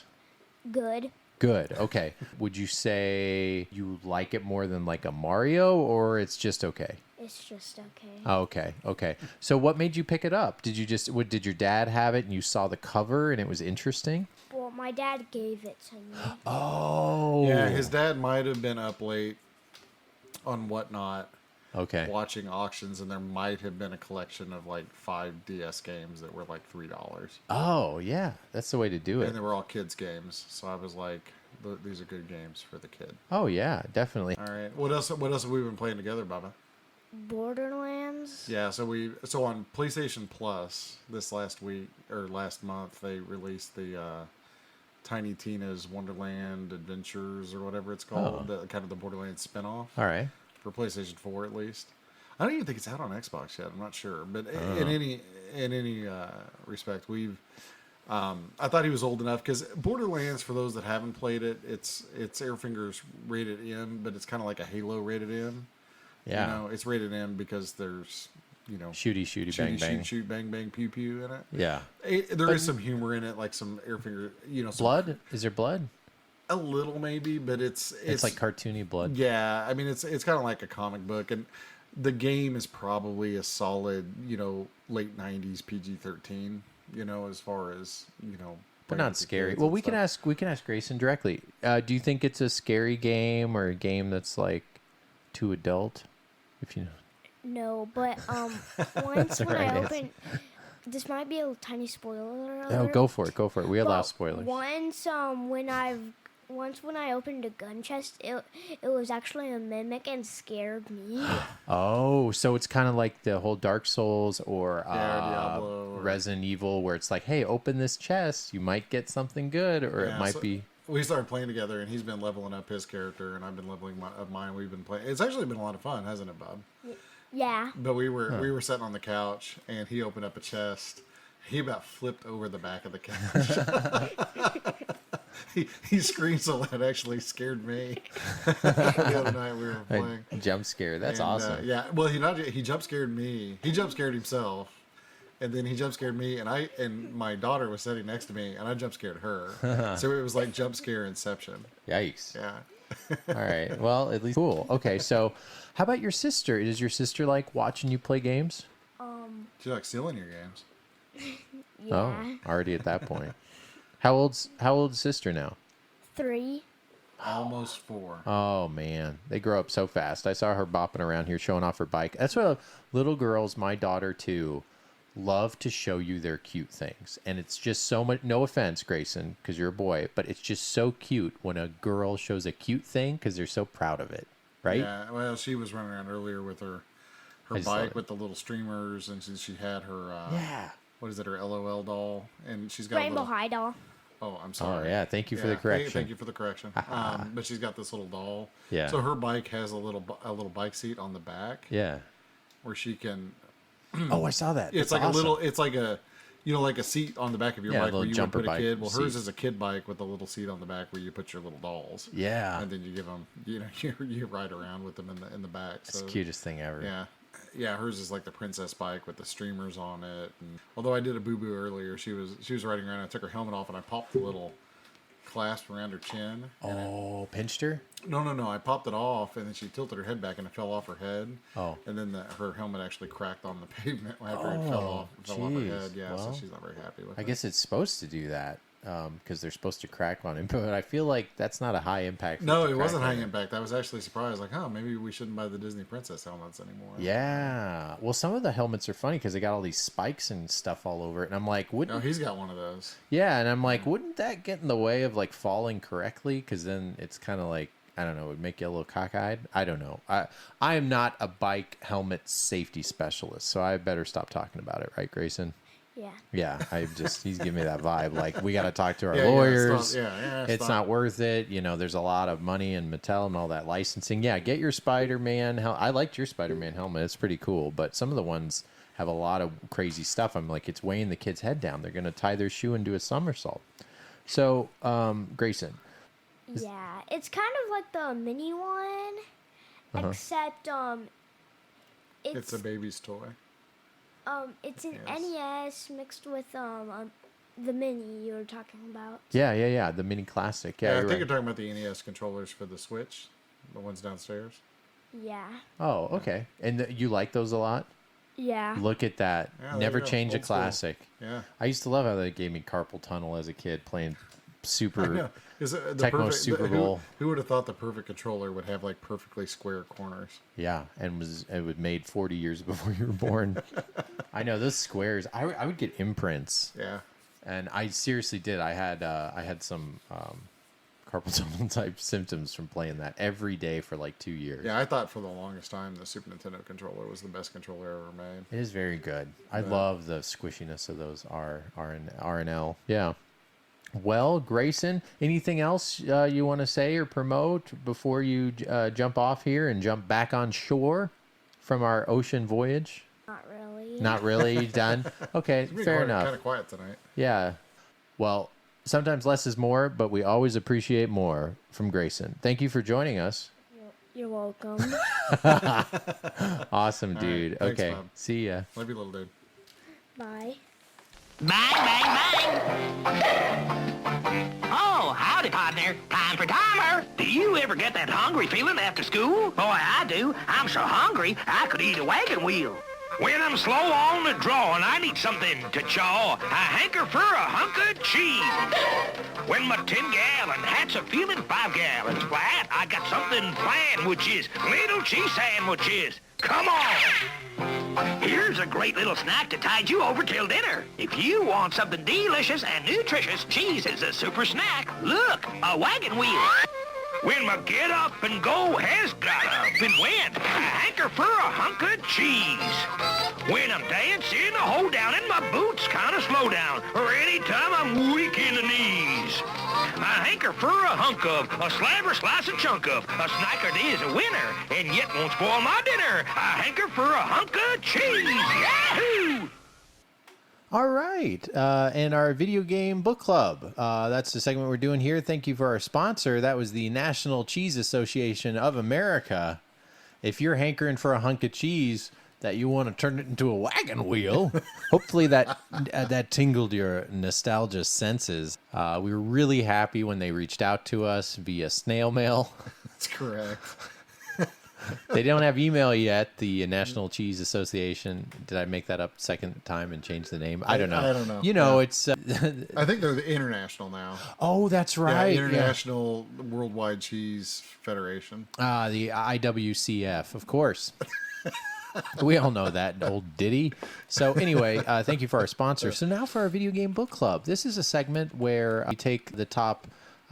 any game in the not top 10, 15% of whatever system library. Maybe it's a game you've heard of, not heard of, and we play it in between our episodes, much like a book club, hence the name, like our fun name of our podcast, generic and stupid, just like us.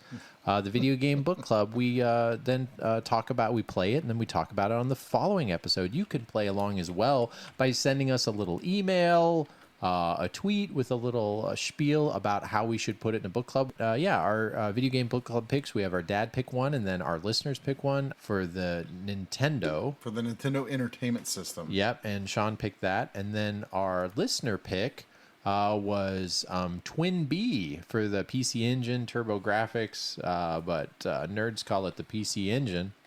And that was also Japanese people. Yeah, and we had an email. Thank you so much for our listener pick. That one's been in there for quite some time, and that was by Sarfo. And I thought I wrote that down wrong. And Sarfo emailed us. He's like, "Yep, 4 years later, you finally picked it." Yeah, and it took us a while, but we got. It took us a while, so thank you for that email, Sarfo. I don't know if you said no. You received another email for someone in Great Britain. So wherever you are, Sarfo, thank you so much. You now can give another suggestion. He's like, it's going to take another 4 years, guys. Yeah, that's right. We'll get to it 4 years from now. But, you know, that's how the randomizer works. We still have one in there, like Sarge's Heroes from the Nintendo 64 from Chuck, and that's been 5+ years waiting in there. But we've gone through a lot. Like, I'm very obviously about 60. What episode we on? 63, yeah. So technically about 60. But which one should we talk about first? Let's do Guardian Legend. It's the one I have pulled up on the computer. All right, let's do that. So Guardian Legend for the NES. For the NES, yeah. So this is developed by Compile of Starship Shooter fame. And I'm going to pull up the back of the box while you do that, because we have learned, it took us 60 episodes to realize we should read the back of the box at the beginning, not the end. But go ahead. So yeah, developed by Compile. Published by iRoom in Japan, Brotobund in North America, which whenever I hear Brotobund, I always think of Dusty Diamonds. Oh, Dusty Diamond. I personally always think of Where in the World is Carmen Sandiego on the computer. Yeah, that was a Brotobund game.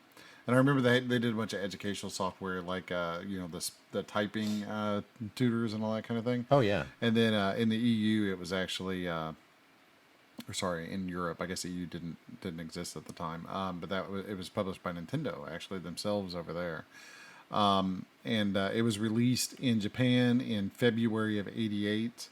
Came out in North America in April of '89, and then came out in Europe in 1990. So it was kind of a late release in Europe. Yeah, and feels like that. Yeah, and the interesting thing about this game. I guess we can talk, plot and everything else, but this game does a lot of stuff. It does. Like, it's a very ambitious NES game. And before we go on anymore, have you played it before?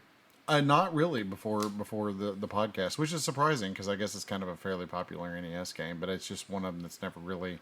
Yeah. It's been sitting on the shelf for a long time and everything else. And I probably have played it at some point in passing or maybe rented it as a kid or whatever, but I really haven't picked it up and spent any time with it before Sean mentioned it. Although coincidentally, the Retro Game Squad podcast actually talked about this on their last podcast. Oh, really? Yeah, it was after we decided to do this on ours. So they're such coat-tailers. No. Actually, we're coat-tailers probably. But, we are, yeah. But that's funny. I didn't know that. But yeah, it's funny because I was listening to their most recent podcast, and they go on and on and on about this game. So I thought that was kind of funny that they ended up doing it, roughly at the same time we did. But I didn't play it either. I never knew about it. I think I saw the cover and it reminded me of Wonder Boy, or there's some other covers that look like this, and it kind of like. Yeah, so the covers are different in every location that it came out. So in the United States, it's like these eyeballs that are kind of like floating over horizon. Yeah, and if you look at it quickly, it looks like Tu Wong Fu. It looks like a guy with makeup on. Yeah, but then when you look close, it's like, oh, it's like Stranger Things. Well, or it's like a wizard or something. But it's just these eyeballs kind of looking out over this like. Yeah, it scare kids. It scare the crap out of me. Horizon, and it would have been really confusing, I think. And then if you look at Japan actually got the cool cover, and it looks like. It looks like the artwork from the old Alien movies. Like it's this real, like, I don't know, stylized kind of thing. Yeah. And I'm trying to remember. I know I looked at the EU's artwork, but it I don't remember what it looked like now. But I remember our artwork sucks next to Japan's. Japan definitely got the better cover. Well, let me read the back of the box because we're doing this early now. So imagine you're in Blockbuster, or for me, it would be the grocery store when I would rent video games when that was a thing. And I'd flip this over if I was, I wouldn't have the bravery to do that when you look at the front of the box, but we'll pretend I did.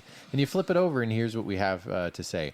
Long ago in a distant galaxy, an alien race sent a huge world called Naju hurtling towards Earth, loaded with a cargo of mysterious life forms. During the long journey, these creatures have multiplied and become increasingly evil.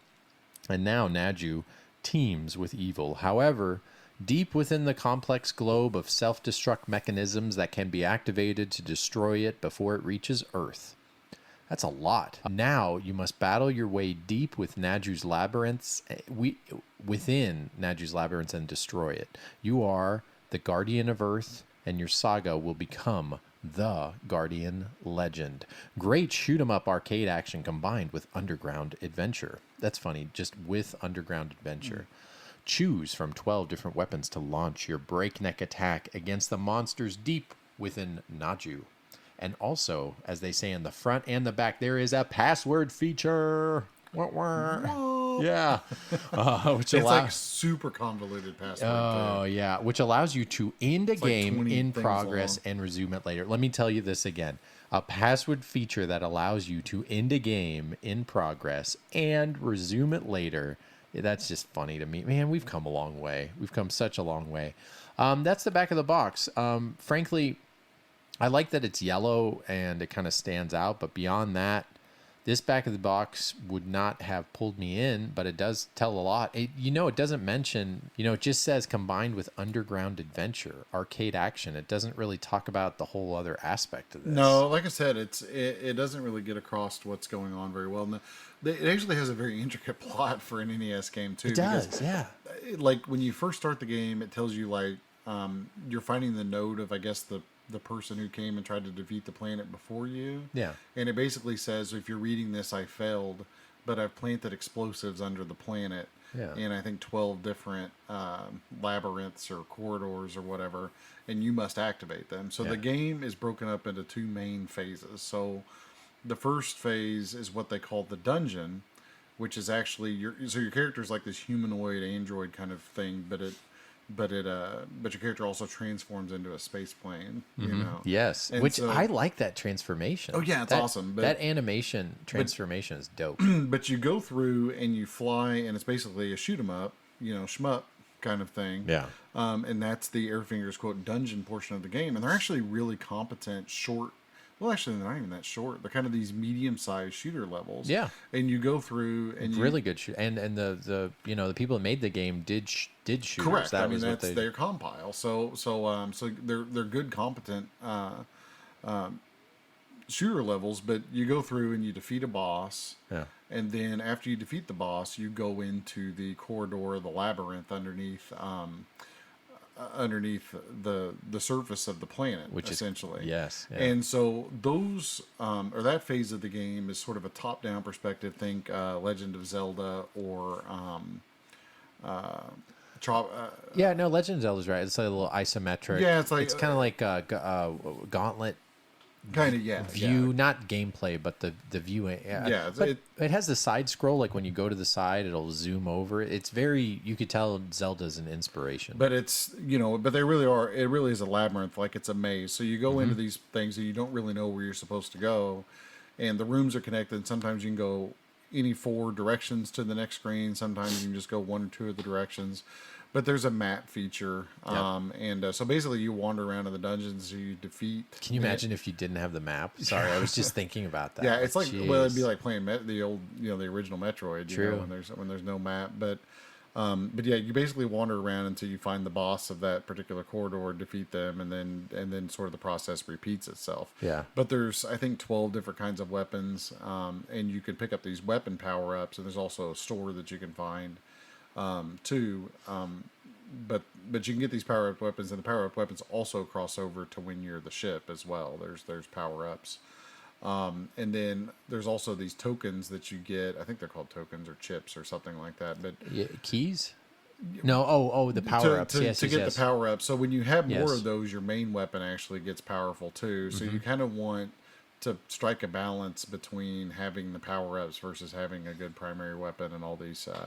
All this stuff, but basically so if you like shooters and you like top-down action games, this is kind of a good combination of both those things. And a little not RPG, but light RPG. Yeah, some light RPG elements, and Kind of like how Far Cry. It's or kind of Horizon. Very anime-ish. The thing that I think is the most interesting about this game, in some ways, is it's very competent in both phases, both in the shooter phases and also the action phases. Yeah.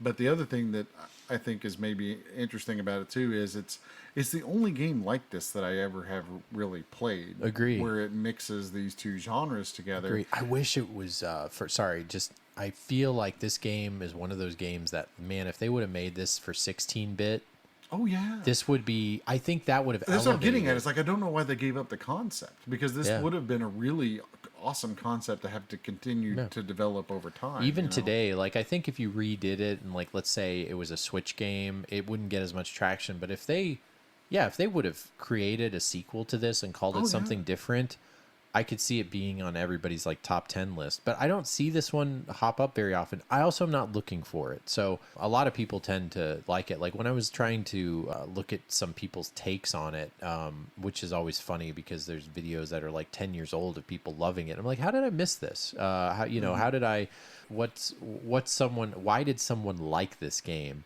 And I generally do that after I play it a little bit, because sometimes I didn't get to the end or anything. I didn't use any cheats or anything, but I was very pleasantly surprised, and I think back, as I do with every book club game, as I think time and place, if I would have had this to play, or I would have, would I have thought it was awesome? And yes, that answer is easy. It's like I can't think of the other recent book club where you're just like, shoot, why didn't I know this existed back in the day? I would have had a ton of fun figuring it out. I think I would. No, this game, and I feel the same way about Star Tropics. It's another overhead action game. Great example. How did I never play Star Tropics? Because I thought it was an island simulator when I was a kid. I looked at the cover and I was just like done. It's funny, and this is the same. It's the cover. It needs a guy with a weapon looking down. Yeah. So if any developers are listening to me, make a cool action game that has interspersed shoot 'em up levels.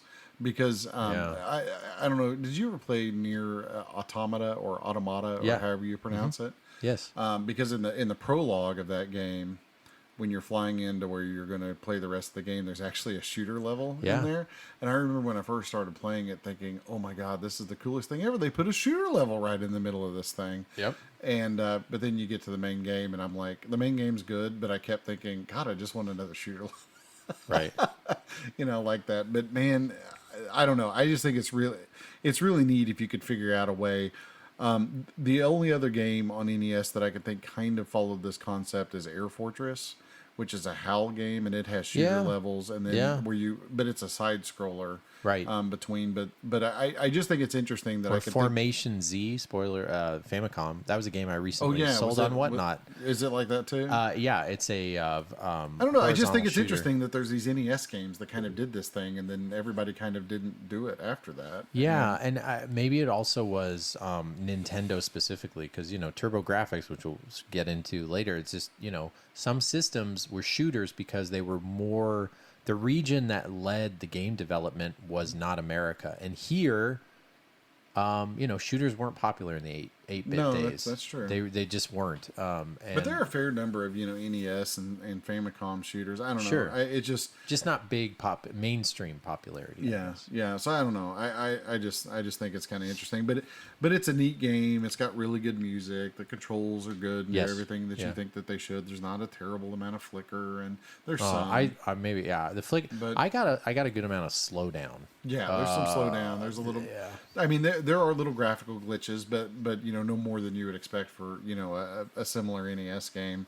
But like I said, it's good if you're at all into NES. It's one that's worth picking up, one that's worth playing, and it's not tremendously expensive. Price Charting has a loose cart at $16. Oh yeah. So oddly, that's one that hasn't changed very much. It's always been about 10 to 8 to 10. Yeah. So the fact it's only gone to that in this day and age is interesting. They must have made enough copies of it and not enough people talk about it. So yeah, pick it up for sure. Let's go to Sean's take. We're going to plug that in really quick.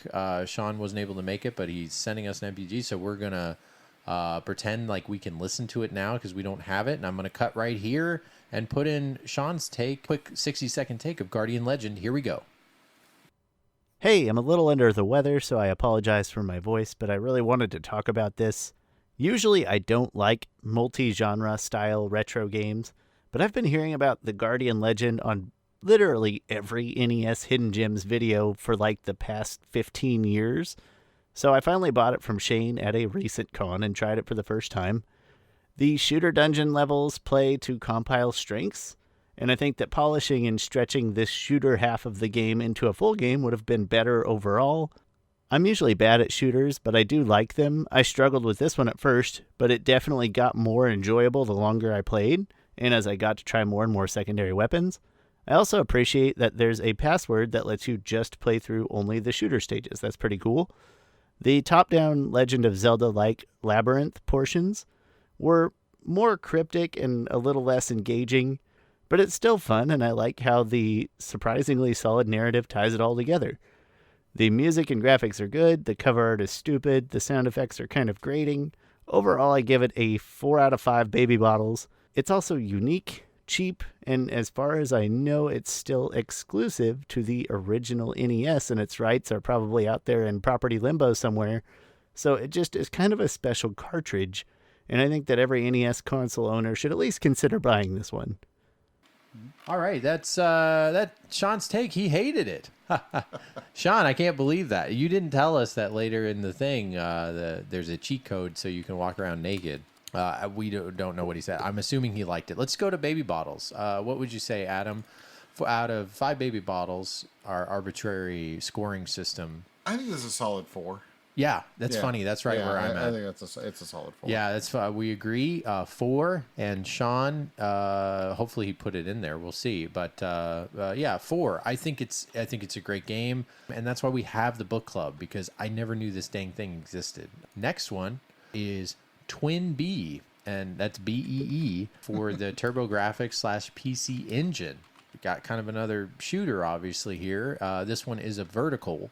You got any info on it there, Adam? Yeah, I'm pulling it up here right now. So this is a Konami developed, Konami published game that came out on a wide variety of platforms. It's actually available on Nintendo Switch, arcade, PC Engine, which is the specific version we're talking about now. Oh, and the TurboGrafx Mini. Oh yeah, TurboGrafx Mini. But it's like unlockable. You have to go to the other PC Engine region. The Sharp X68000. The heck is that? Oh yeah, it's that awesome gaming computer from Japan that was big in Oh, like the 90s. You have one, right? No, I don't. What am I have thinking one, of? but That's the you're other. thinking of the PC Engine FX. FX, Yeah. I do have one of those, but no, I've only ever seen one Sharp X68000. Okay. But they're like super expensive. They were even super expensive back in the day, back when they were like a thing. So this is a shooter that was released in 1991, and Konami had like all these shooters back in the day, and I mean they were kind of like the king of shooters, perhaps even. Right. But there were the mainline shooters that were kind of your typical line of shooters, the things like the Gradius games. Yep. Where, standard spaceship, everything straightforward, futuristic sci-fi, tough as nails. Yep. Type of thing. But then Konami, kind of interestingly, I guess, they started to make fun of themselves. And so then they started making games like Parodius, which is a spoof game of their game, Gradius. So rather than making like more sequels, which they did make sequels because there's Gradius 1, 2, 3, so on. But there's also Parodius, and there's Parodius DAW, and it kind of makes sense because if you think about shooters, and shooter fans are not going to like this, but there's only so much you can do with a sprite that's a ship and a sprite that's a bullet and an enemy. Now, you can do a lot with it. Mm-hmm. Like, you could say the same thing about a platformer. Everything's kind of Mario eventually. But, like, I think you're going to have to dive deep in the well eventually. That, like, every time I see, like, a cutesy version of a shooter or something, like, well, of course they would do that. Because I wouldn't just want to look at a spaceship all the time. I don't know if that's a weird take. Well, maybe. I don't know. But I always think of Twin Bee. So, Gradius, Parodius, all those are horizontal scrolling shooters. Right. And Twin Bee is kind of in the same style of Parodius a little bit. It's whimsical. It's kind of a cute 'em up, for lack of a better term. Yeah. But it is one of the first cute 'em ups, right? Or the first. Well, I don't know if it's the first, but I always think of this in like Game Paradise. Yeah. Or Game Tengoku, I think is what Game Paradise is called in Japan. But they're the prototypical sort of cute 'em up kind of vertically scrolling series. And so Twin Bee, I think, like I said, I kind of lump it together with Parodius a little bit just because of kind of the nature of the game and the way it looks and all those types of things. And that's not to say that this is an easy game at all, because it's not. Yeah. But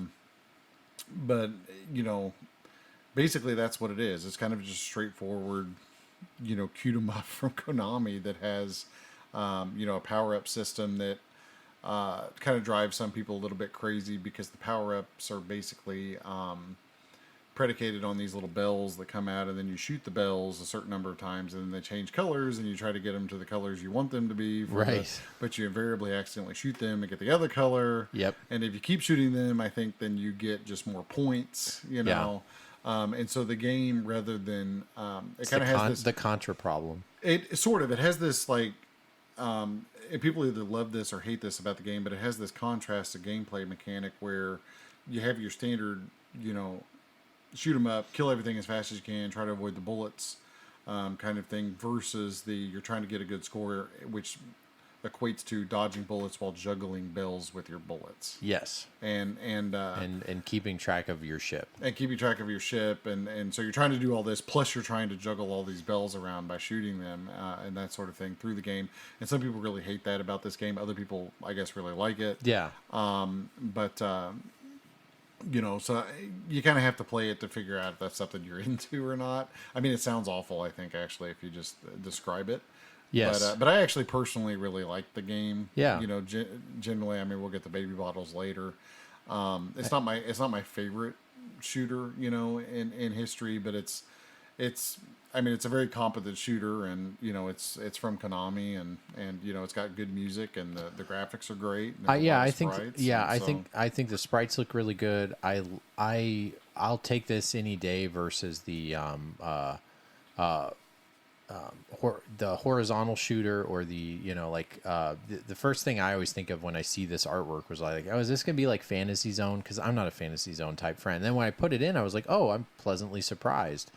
Also, I'm just not really great at shooters. But if you know, when you kind of multiply your ships, as you're talking about, like when you're like that, to me is always tough, because for me I always want to know where my ship is in relation to when I'm moving. And if there's a trail, or if there's 3 or the ones on the side, my brain always thinks, oh, my side ships are going to get hit. If they get hit or not, it still throws off my movement. This is going to be tough to do, because this game, you know, isn't one that would have been in Blockbuster. But if we were to look at the back of the box and I were to find a translation of the back of the box, which I did, I would tell you that on the back it has some great 80s. It kind of looks like the top of it looks like a tampon box from the 80s. It's pink. It's got some turquoise. It's got some slanted font. It's a very like late 80s, early 90s. Dude, looking. yeah. So anyway, the bad guys have stolen Paradise Island. The power you need is in the magic bells hidden somewhere between the cloud layers. Join forces with your alter ego here in Konami's latest hit. Use the doppelganger effect to split yourself in two. A double-barreled attack on the enemy Shogun. Lock into the secret powers of the Crash Star to devastate the enemy forces. Deep in the Valley of the Unknown, the final showdown with the Spice King. I thought it was Space King. Spice King, that's right. 2 players become a single entity. Blast your way through enemy territory in a frontal attack. Sorry, I've never... Why did that make me giggle so much? It's like, blast your way in a frontal attack. I commonly like, that's normally how you attack. Lead with your groin. That's just funny. What's funny is I really thought a lot of this English would be broken, but this is some well-written English. Whoever was translated this back of the box did a really good job. So 2-player, we failed. Did you play any 2-player? No, I didn't play any 2-player. And I should mention, I think the Switch version is actually the Famicom version. And I meant to mention too, there's a Japanese Saturn version of this game. Oh, I didn't know that. Yeah. Do you have that? I do. Oh, is it pricey? I'm sure it is. I don't think it's that pricey though. I'm going from memory here, but probably like 60 or 80 sequel, bucks. or is it just the version of this game? No, it's the Saturn version of this game. Okay. So there's the arcade version, and I am not an expert on Twin Bee by any stretch, so if I say this wrong, please forgive me.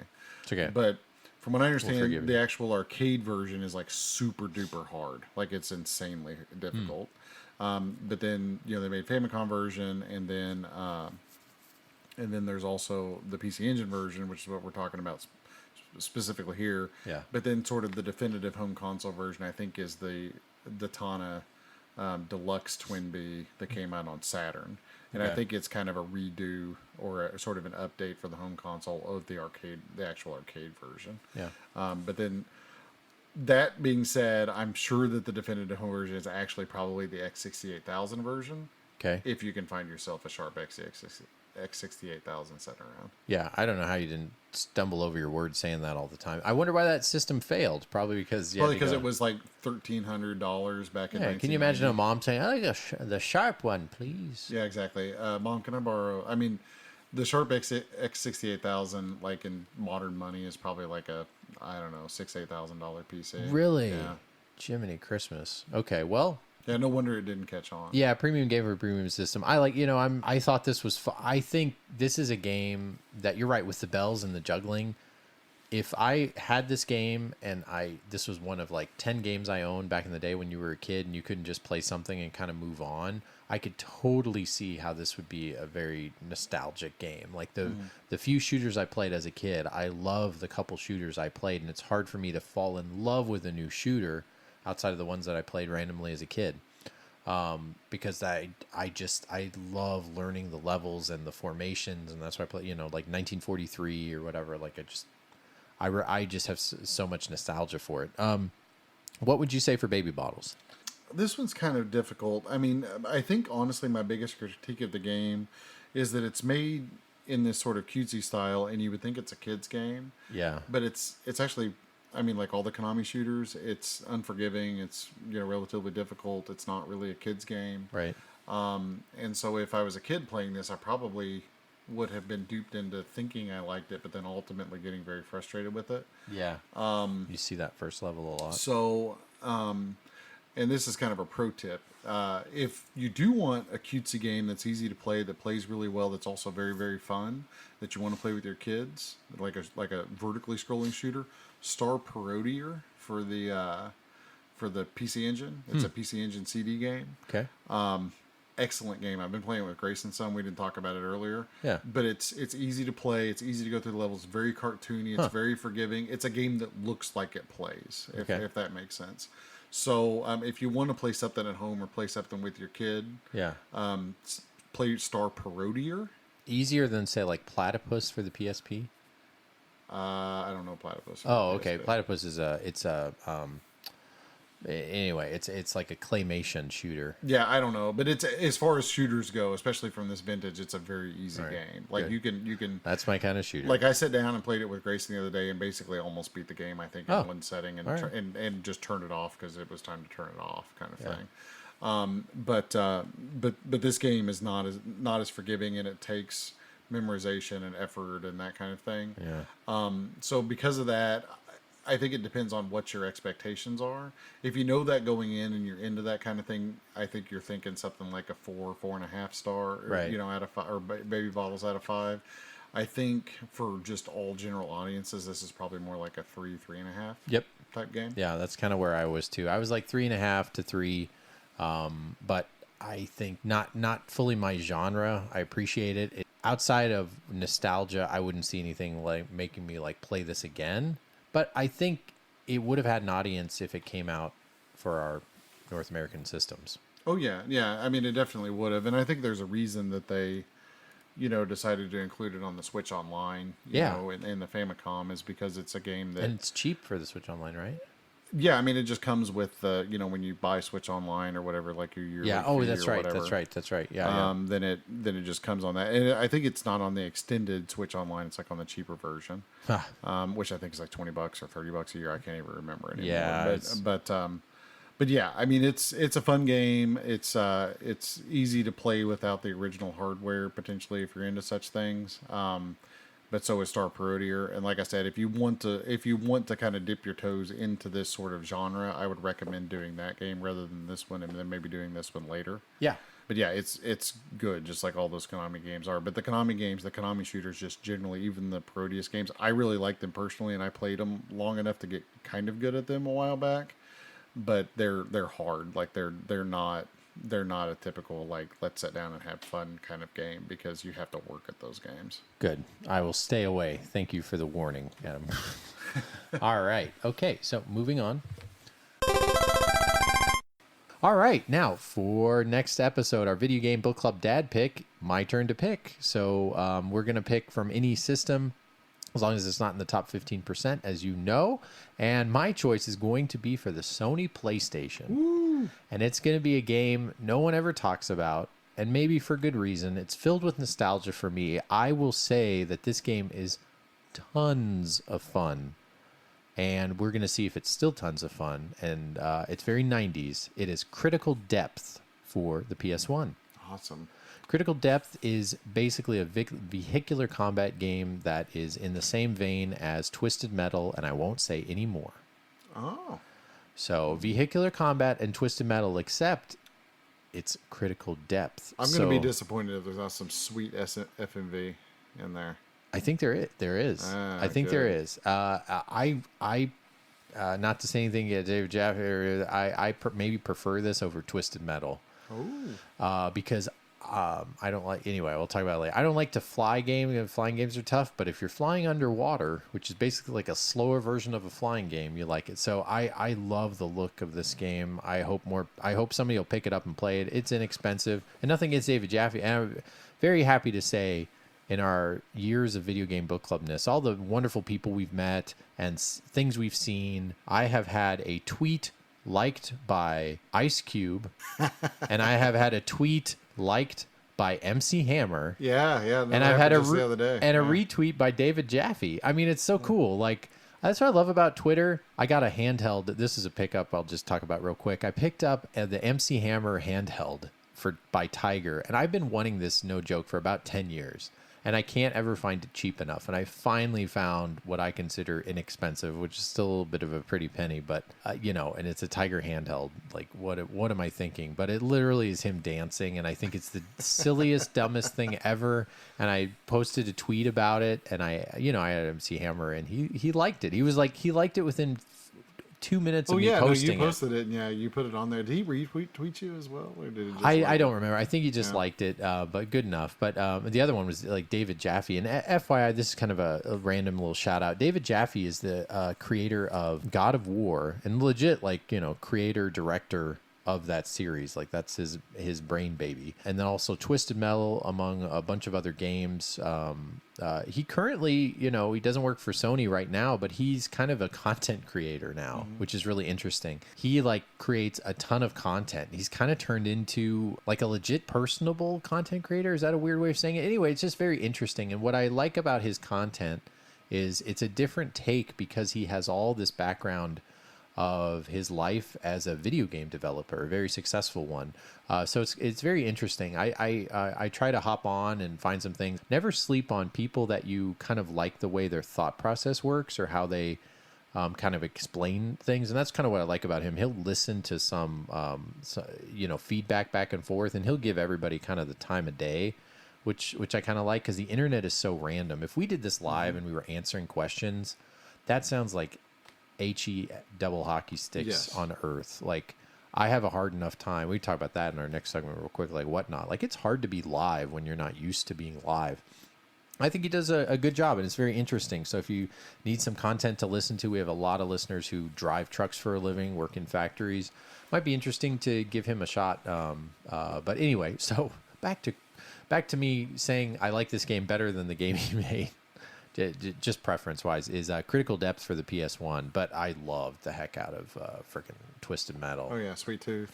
Yeah, I just thought Axel was the cool. Like, I remember when Axel came out, thinking like, wait, there's a guy that's just suspended between a couple of tires. Yeah, I'm down. Yeah, and his name is not Flywheel. Yeah, Warthog. I'm trying to think of all my favorites. Yeah, I love the PS3 when he did that one too. I had a ton of fun playing that. Recently, I went to a guy's game night or whatever. A buddy of mine brought that over, and had tons of fun with it. Of course, it was basically Twisted Metal and the PS3 technology. I don't know what else you can do with that, but that's a different story. Our video game book club pick, we put it in our randomizer before I started on my spiel. And I'm so happy. This is another old one that has been in for quite some time. It was our 17th book club suggestion way back in the year of our Lord, in 2019 or something? The year 2000. The year 2007. I think it was about 2018 we got this. And it is, say it with me, say it correctly so I don't have to say it. Archeon? Thank you. Archeon. I think that's how you say it. Archeon. I don't know, there's a lot of vowels and consonants rubbed in there. But this is a book club picked by Liliana.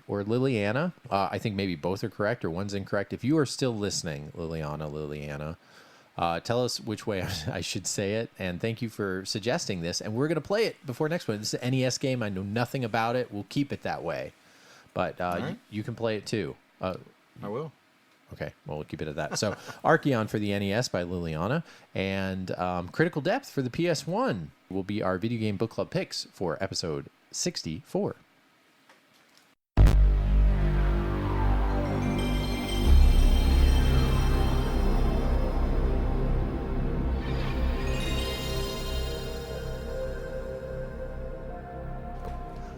All right. For our next segment, I think we should talk a little bit about something that I think is a good subject to talk about with our audience. I think it's interesting because it's interesting to us. This is WhatNot. WhatNot is an app. I think I talked about it very briefly on the last episode. Short story, if you don't know what it is, WhatNot is a new app. It was originally started for Funko Pops. I don't know if you knew that. Like that. I didn't know that's what they started with. I know that's a big thing that's on it, but yes.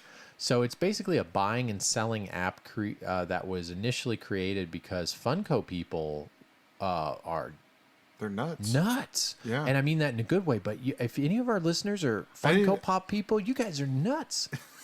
You guys are nuts. There's like a Funko Pop for like everything. There's a Funko Pop for everything. But I didn't know how expensive some of these Oh things yeah, got. no, there's like rarity and all the stuff. Yeah, just like with all of it. Yeah, I know, but the weird thing about Funko Pops, they're not sealed, so you can never tell if it's sealed or not. I remember I was in a Funko Pop auction just watching it because I like watching stuff to just learn weird stuff about weird, just like, rubbernecking. Yeah, I've never actually even bought one of those before. I see them everywhere, but I got one I got a Slimer one. I've never sought them out. I have one from Sting because Sting was in one. I really like Sting, and then the Jurassic Park ones. I did collect those because I like those. So I collect all the Jurassic Park ones. But yeah, it doesn't. For some reason, when some people see a Funko Pop and they see those beady little eyes with only pupils, they love them. And for me, I see beady little eyes with only pupils, and not my thing. But they're popular, and the reason I'm talking about them is a lot of people buy and sell them.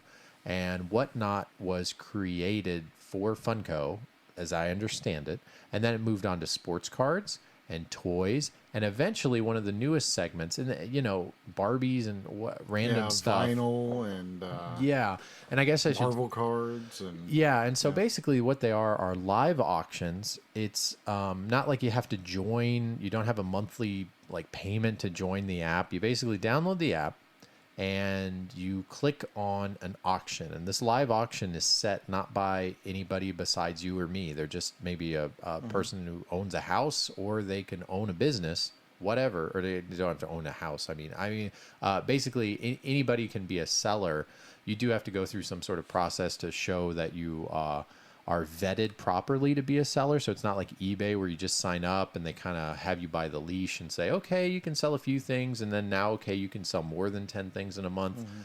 Basically, if you go through the WhatNot system, they try to make sure all the sellers are very legitimate, because you can make a lot of money doing this live. Or you make thousands of dollars in a single auction. Sure. So what it is it's kind of like someone described it when I showed it to them. It's like QVC for collectors. Yeah. And they started a retro game segment that started in early winter, maybe October, November. And so it's been about 5 or 6 months.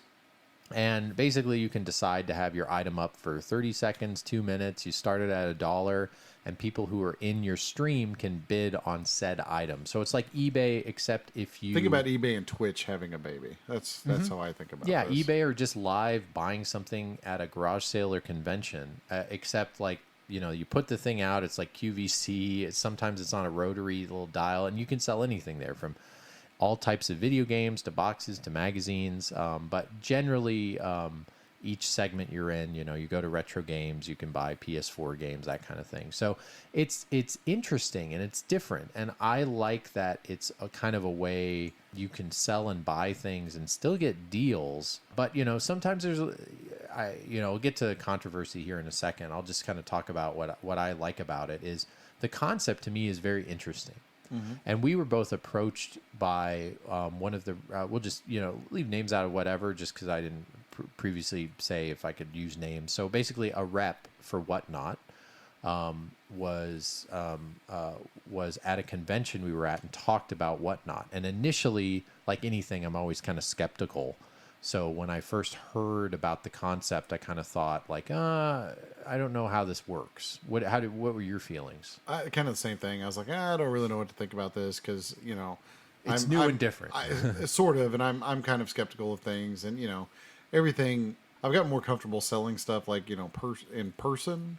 Yeah. But selling and buying things online and that type of thing. I mean, I have a lot of friends and stuff I buy and sell and trade with, but even like eBay, if you've been on eBay for any extended period of time, you've either bought something that isn't as described, or was packaged poorly, right, or somehow you felt like you got hosed over it, or on the flip side, you've sold something and you've sent it in good shape as advertised and everything else, then somebody claims that it doesn't work, or it's not like you said that right, it was, or whatever.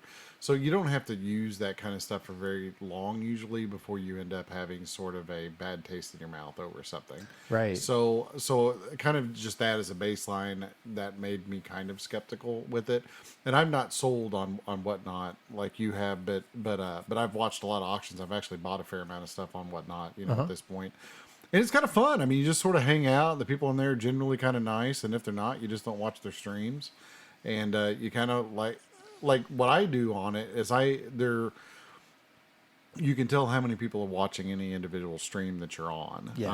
or how many people are attending any auction. There's a little red number in the upper right. So you can tell how many people are in the auction that you're looking at. So what I tend to do is find the people who are maybe not the most popular, but people who are just kind of chilled out, relaxed, or funny, and don't seem like somebody I would just hang out with, just on a normal day. Yeah. And then you just watch their auctions, and if anything cool comes up that you want, you bid on it. Yeah. And it's just kind of a neat way to hang out and look at things and sometimes you see stuff you didn't know existed, or whatever. And there's the other thing that's interesting too is there's a chat function along with it. And so even if you're not bidding on a game, when the games come up, you can kind of, chat little comments or make little snarky remarks, back and forth to each other in the chat section. So I use it mostly as a social outlet, actually, because I'll be sitting around and my kids will be riding their bikes in the yard or whatever else, and I'll be out there kind of watching them, but I might have my WhatNot open and just be looking at what's on there and chatting about, some weird, N64 game or something like that. While the auction is happening. So, but I found it to be pretty entertaining, just in the general sense. I've applied to be a seller on it, but I haven't reached the threshold of approval, whatever that is, I guess. Or I'm waiting to hear back, essentially. Because, and I've alluded to this or talked about this some on prior podcasts, but I've got a lot of stuff, and I've reached the point now where I can't have more stuff without getting rid of stuff. So I just, so there's certain things that I need to turn over, in the collection, and so I'm planning on probably using it some for that. I've been listing a few things on eBay too, but I may eventually be a seller on there, because Shane and Benjamin have both done a little bit, but I'm still waiting. I did an auction. Shane did one. I've done, I don't know, 4 or 5, and it's I'll just kind of echo what you said. I know you were talking a little bit about buying, a little bit about selling.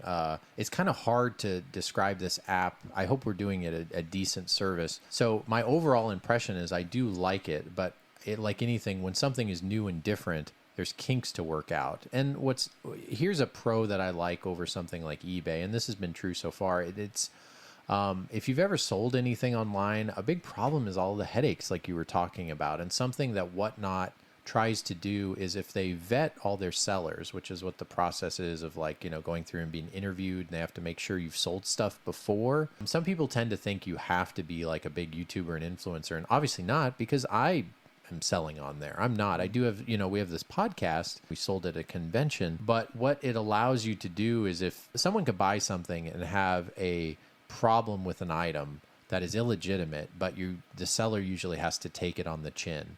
And on WhatNot, you have a live stream, so you have video evidence of what you're selling. So if someone doesn't want it, they bid on it. You don't have to cancel it or something like that. And if they want to return, you have to agree to it. Now, of course, as me, just the way I am, if someone wants to return something that has any problem, just let me know. But the app doesn't have a lot of that, which is nice. And so you sell things rather quickly, and you do it in a way that to me is more engaging than just listing something. Flip side of that is it's a lot of work. So if you've seen WhatNot, prepping for the auction takes a little bit of work. You're listing 30, 50 items, you're starting it at $1, but you want to keep up with the chat. So there's kind of a lot to keep up with. I did one stream that was only giveaways, and all I did was just give a lot of things away for free to help build a following, and that was a ton of fun because you don't have to watch or keep track with anything. You just spin a giveaway, and that's another thing that we didn't talk about yet is that's another cool thing about this app. You can just hop on a stream and get a graded game. There was this seller. Yeah, I actually won a free game the other day.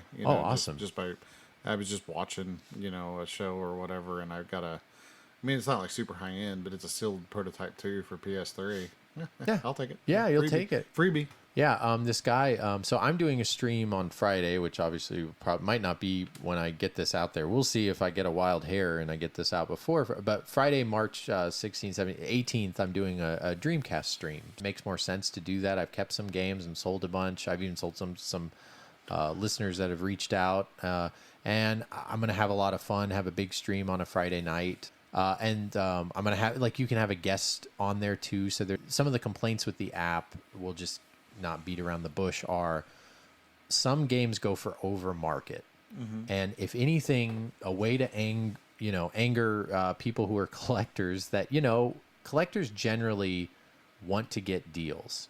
And if they have $80 to spend, most of the time you want to get as much as you can out of that $80. Now, typical collectors, if you buy a game and you get a great deal for $20, it's not like you save the other $60. So for me, I don't really get the argument of, it's ruining the hobby, because the hobby is really big and it's a small niche. I don't think it's ruining games. I don't think it's driving up the price. I do see that some games go for over asking. You see as many games go under. I mean, exactly. That's the thing. And even a recent complaint, again, I'm not going to use names, but someone recently kind of made even a video of all things. And so it was sent to me and I watched about like why that person was leaving the platform, and it listed all these things. And it really kind of came down to me seeing this and thinking, people know what they're doing, right? If you are triggered and you have a gambling addiction, there's a lot of things you should stay away from anyway. And this is something that I would agree you should stay away from. It's easy if you don't have good self-control to get on there and spend too much, not realizing it and that kind of thing. But it is all voluntary and all that kind of stuff. And I don't know. I've watched auctions where there's like 400 people in the auction, and it's for a popular YouTuber or something. Sure. And people are spending more money, than market value on things. But and then you miss out. And I get the anger there. Like I said, I tend to watch the smaller people that don't have as many followers, and I've gotten great deals on a lot of stuff. But if I see something going over market, I just don't bid. Yeah, and that's what I was getting at. My argument to that is exactly that. Is if things go over market, it's kind of because maybe people want to do that. We were talking earlier, if someone that's a Patreon or they like I said, it's a small handful, but of people that have a huge following, right? And the person I was talking about earlier, doesn't necessarily have a huge following, so it's hard to group everybody in the same. So we'll say the people that have 300, 400, 500 people in a stream, which is nuts.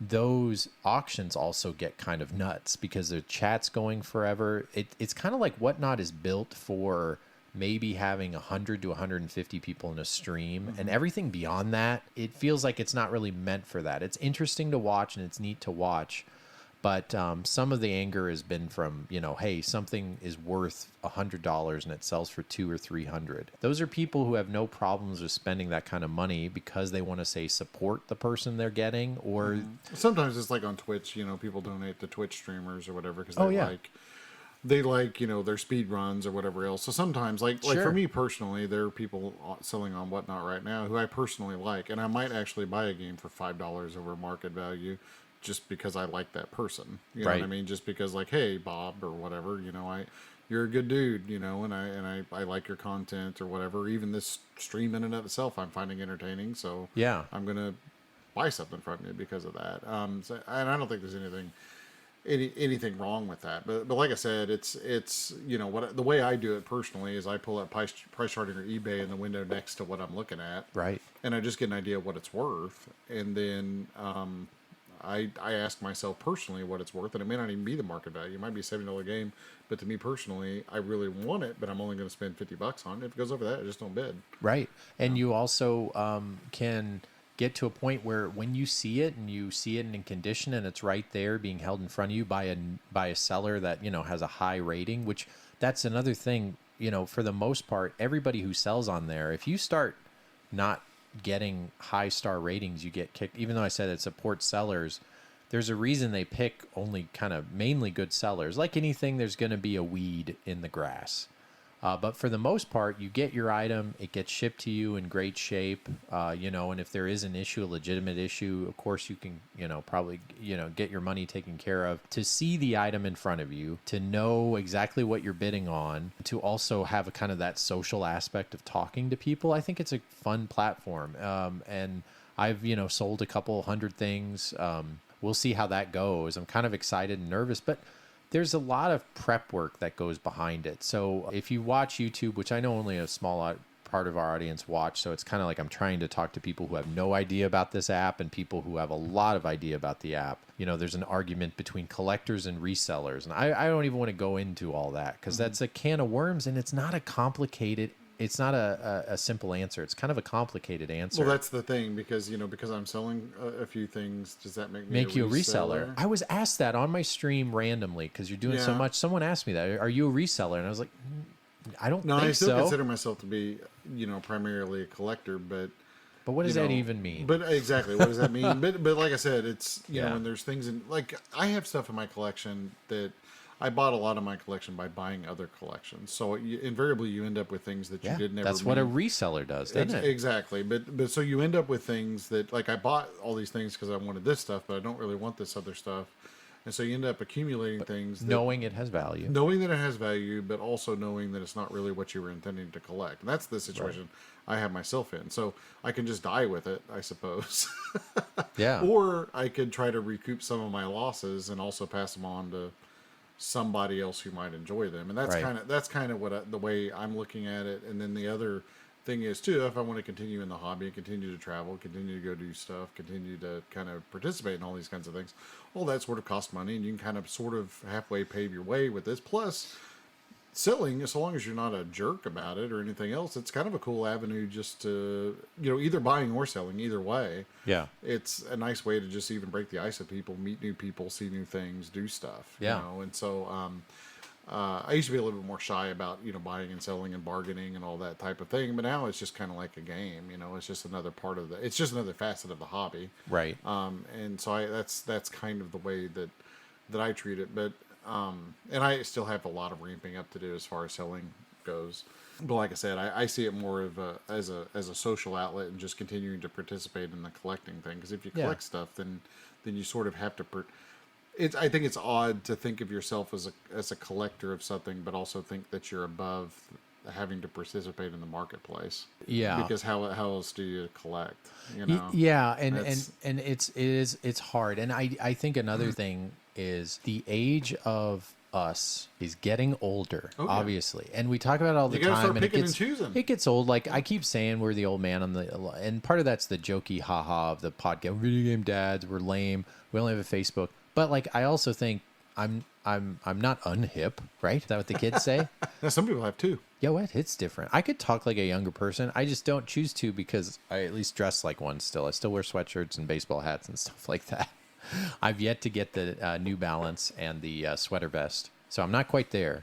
I'm getting close. What I'm getting at is younger collectors are just different now, and why don't we, instead of just calling them resellers, which are the younger people that come up that are, they're people who show ways on how to find stuff and flip them. And they've had that before. There's always been flea market madness, if you know, and there's been people who aren't super popular that have been showing their garage sale pickup videos forever. CJR has been doing that forever. But now it's a lot more well edited in the forefront and consumed by younger people who are playing video games.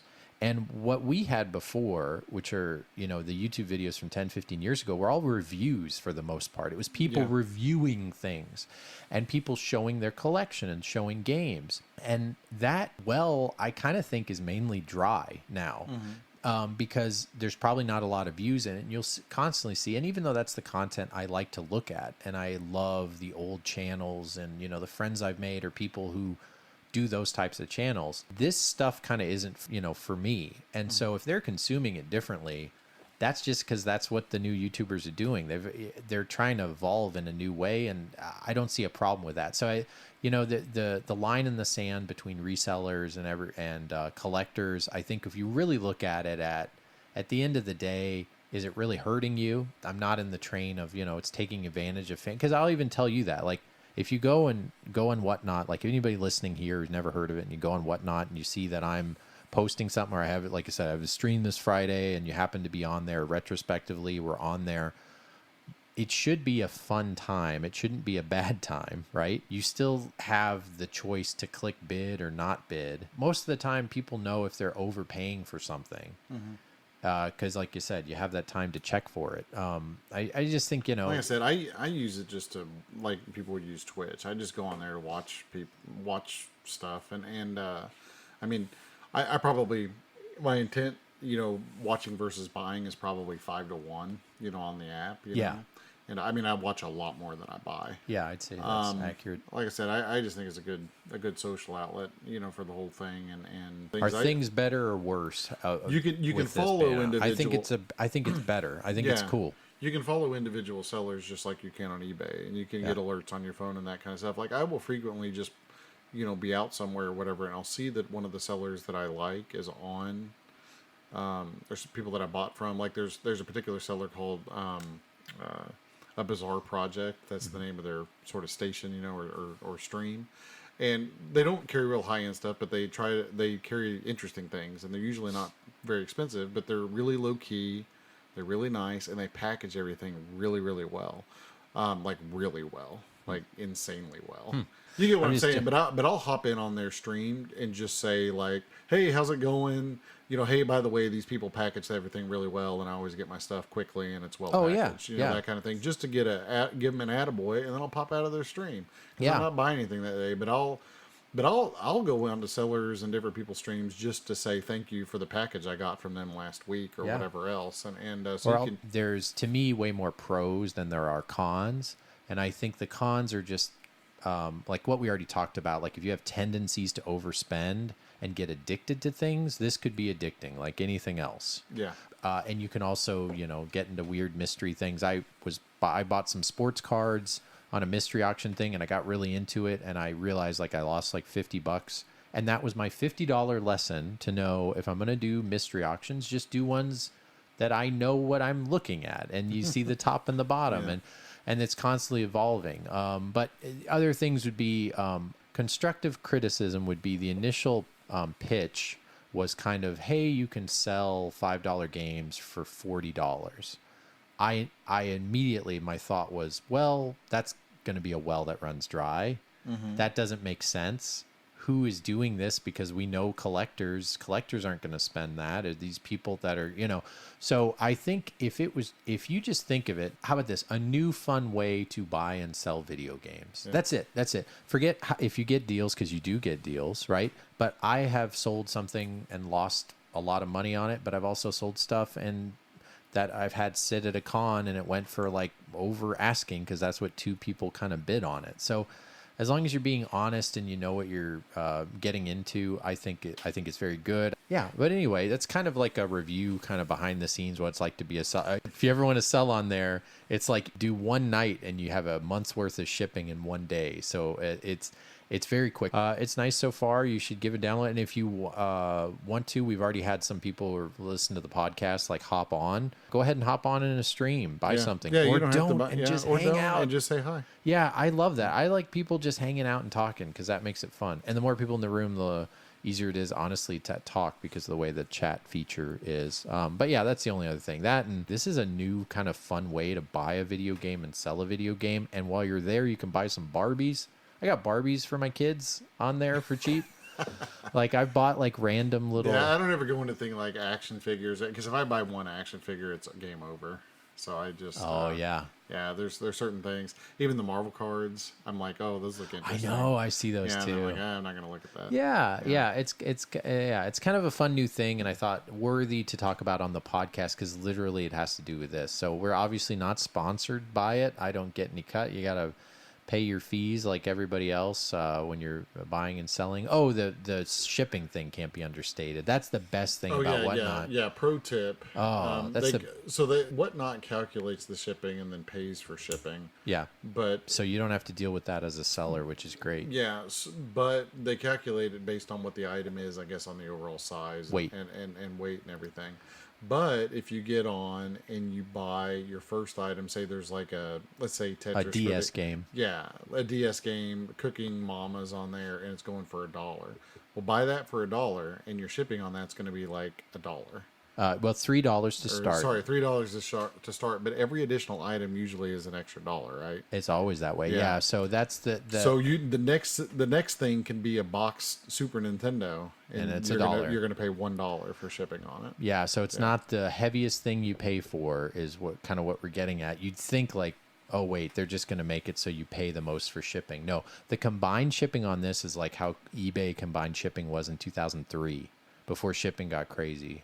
So everything was $1 when you add it, or $1.50. But here it's just $1. So it's very cool. It helps save money, and then it helps you kind of bid on stuff like systems. I got, you can get a Xbox. An Xbox system shipped to you for $1.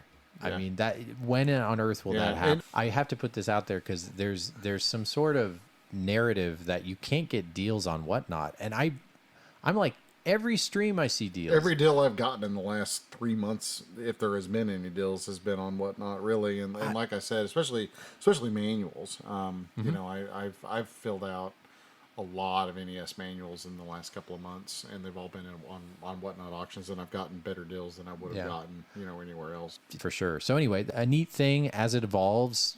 Yeah, but overall, WhatNot, really like it. Gotten some good stuff. So check it out if that all kind of sounds like an interesting thing.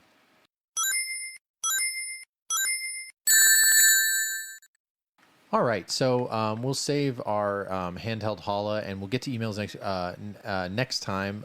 Sorry, then your emails are going to wait a while, but we appreciate everybody who has emailed in. We have read those emails.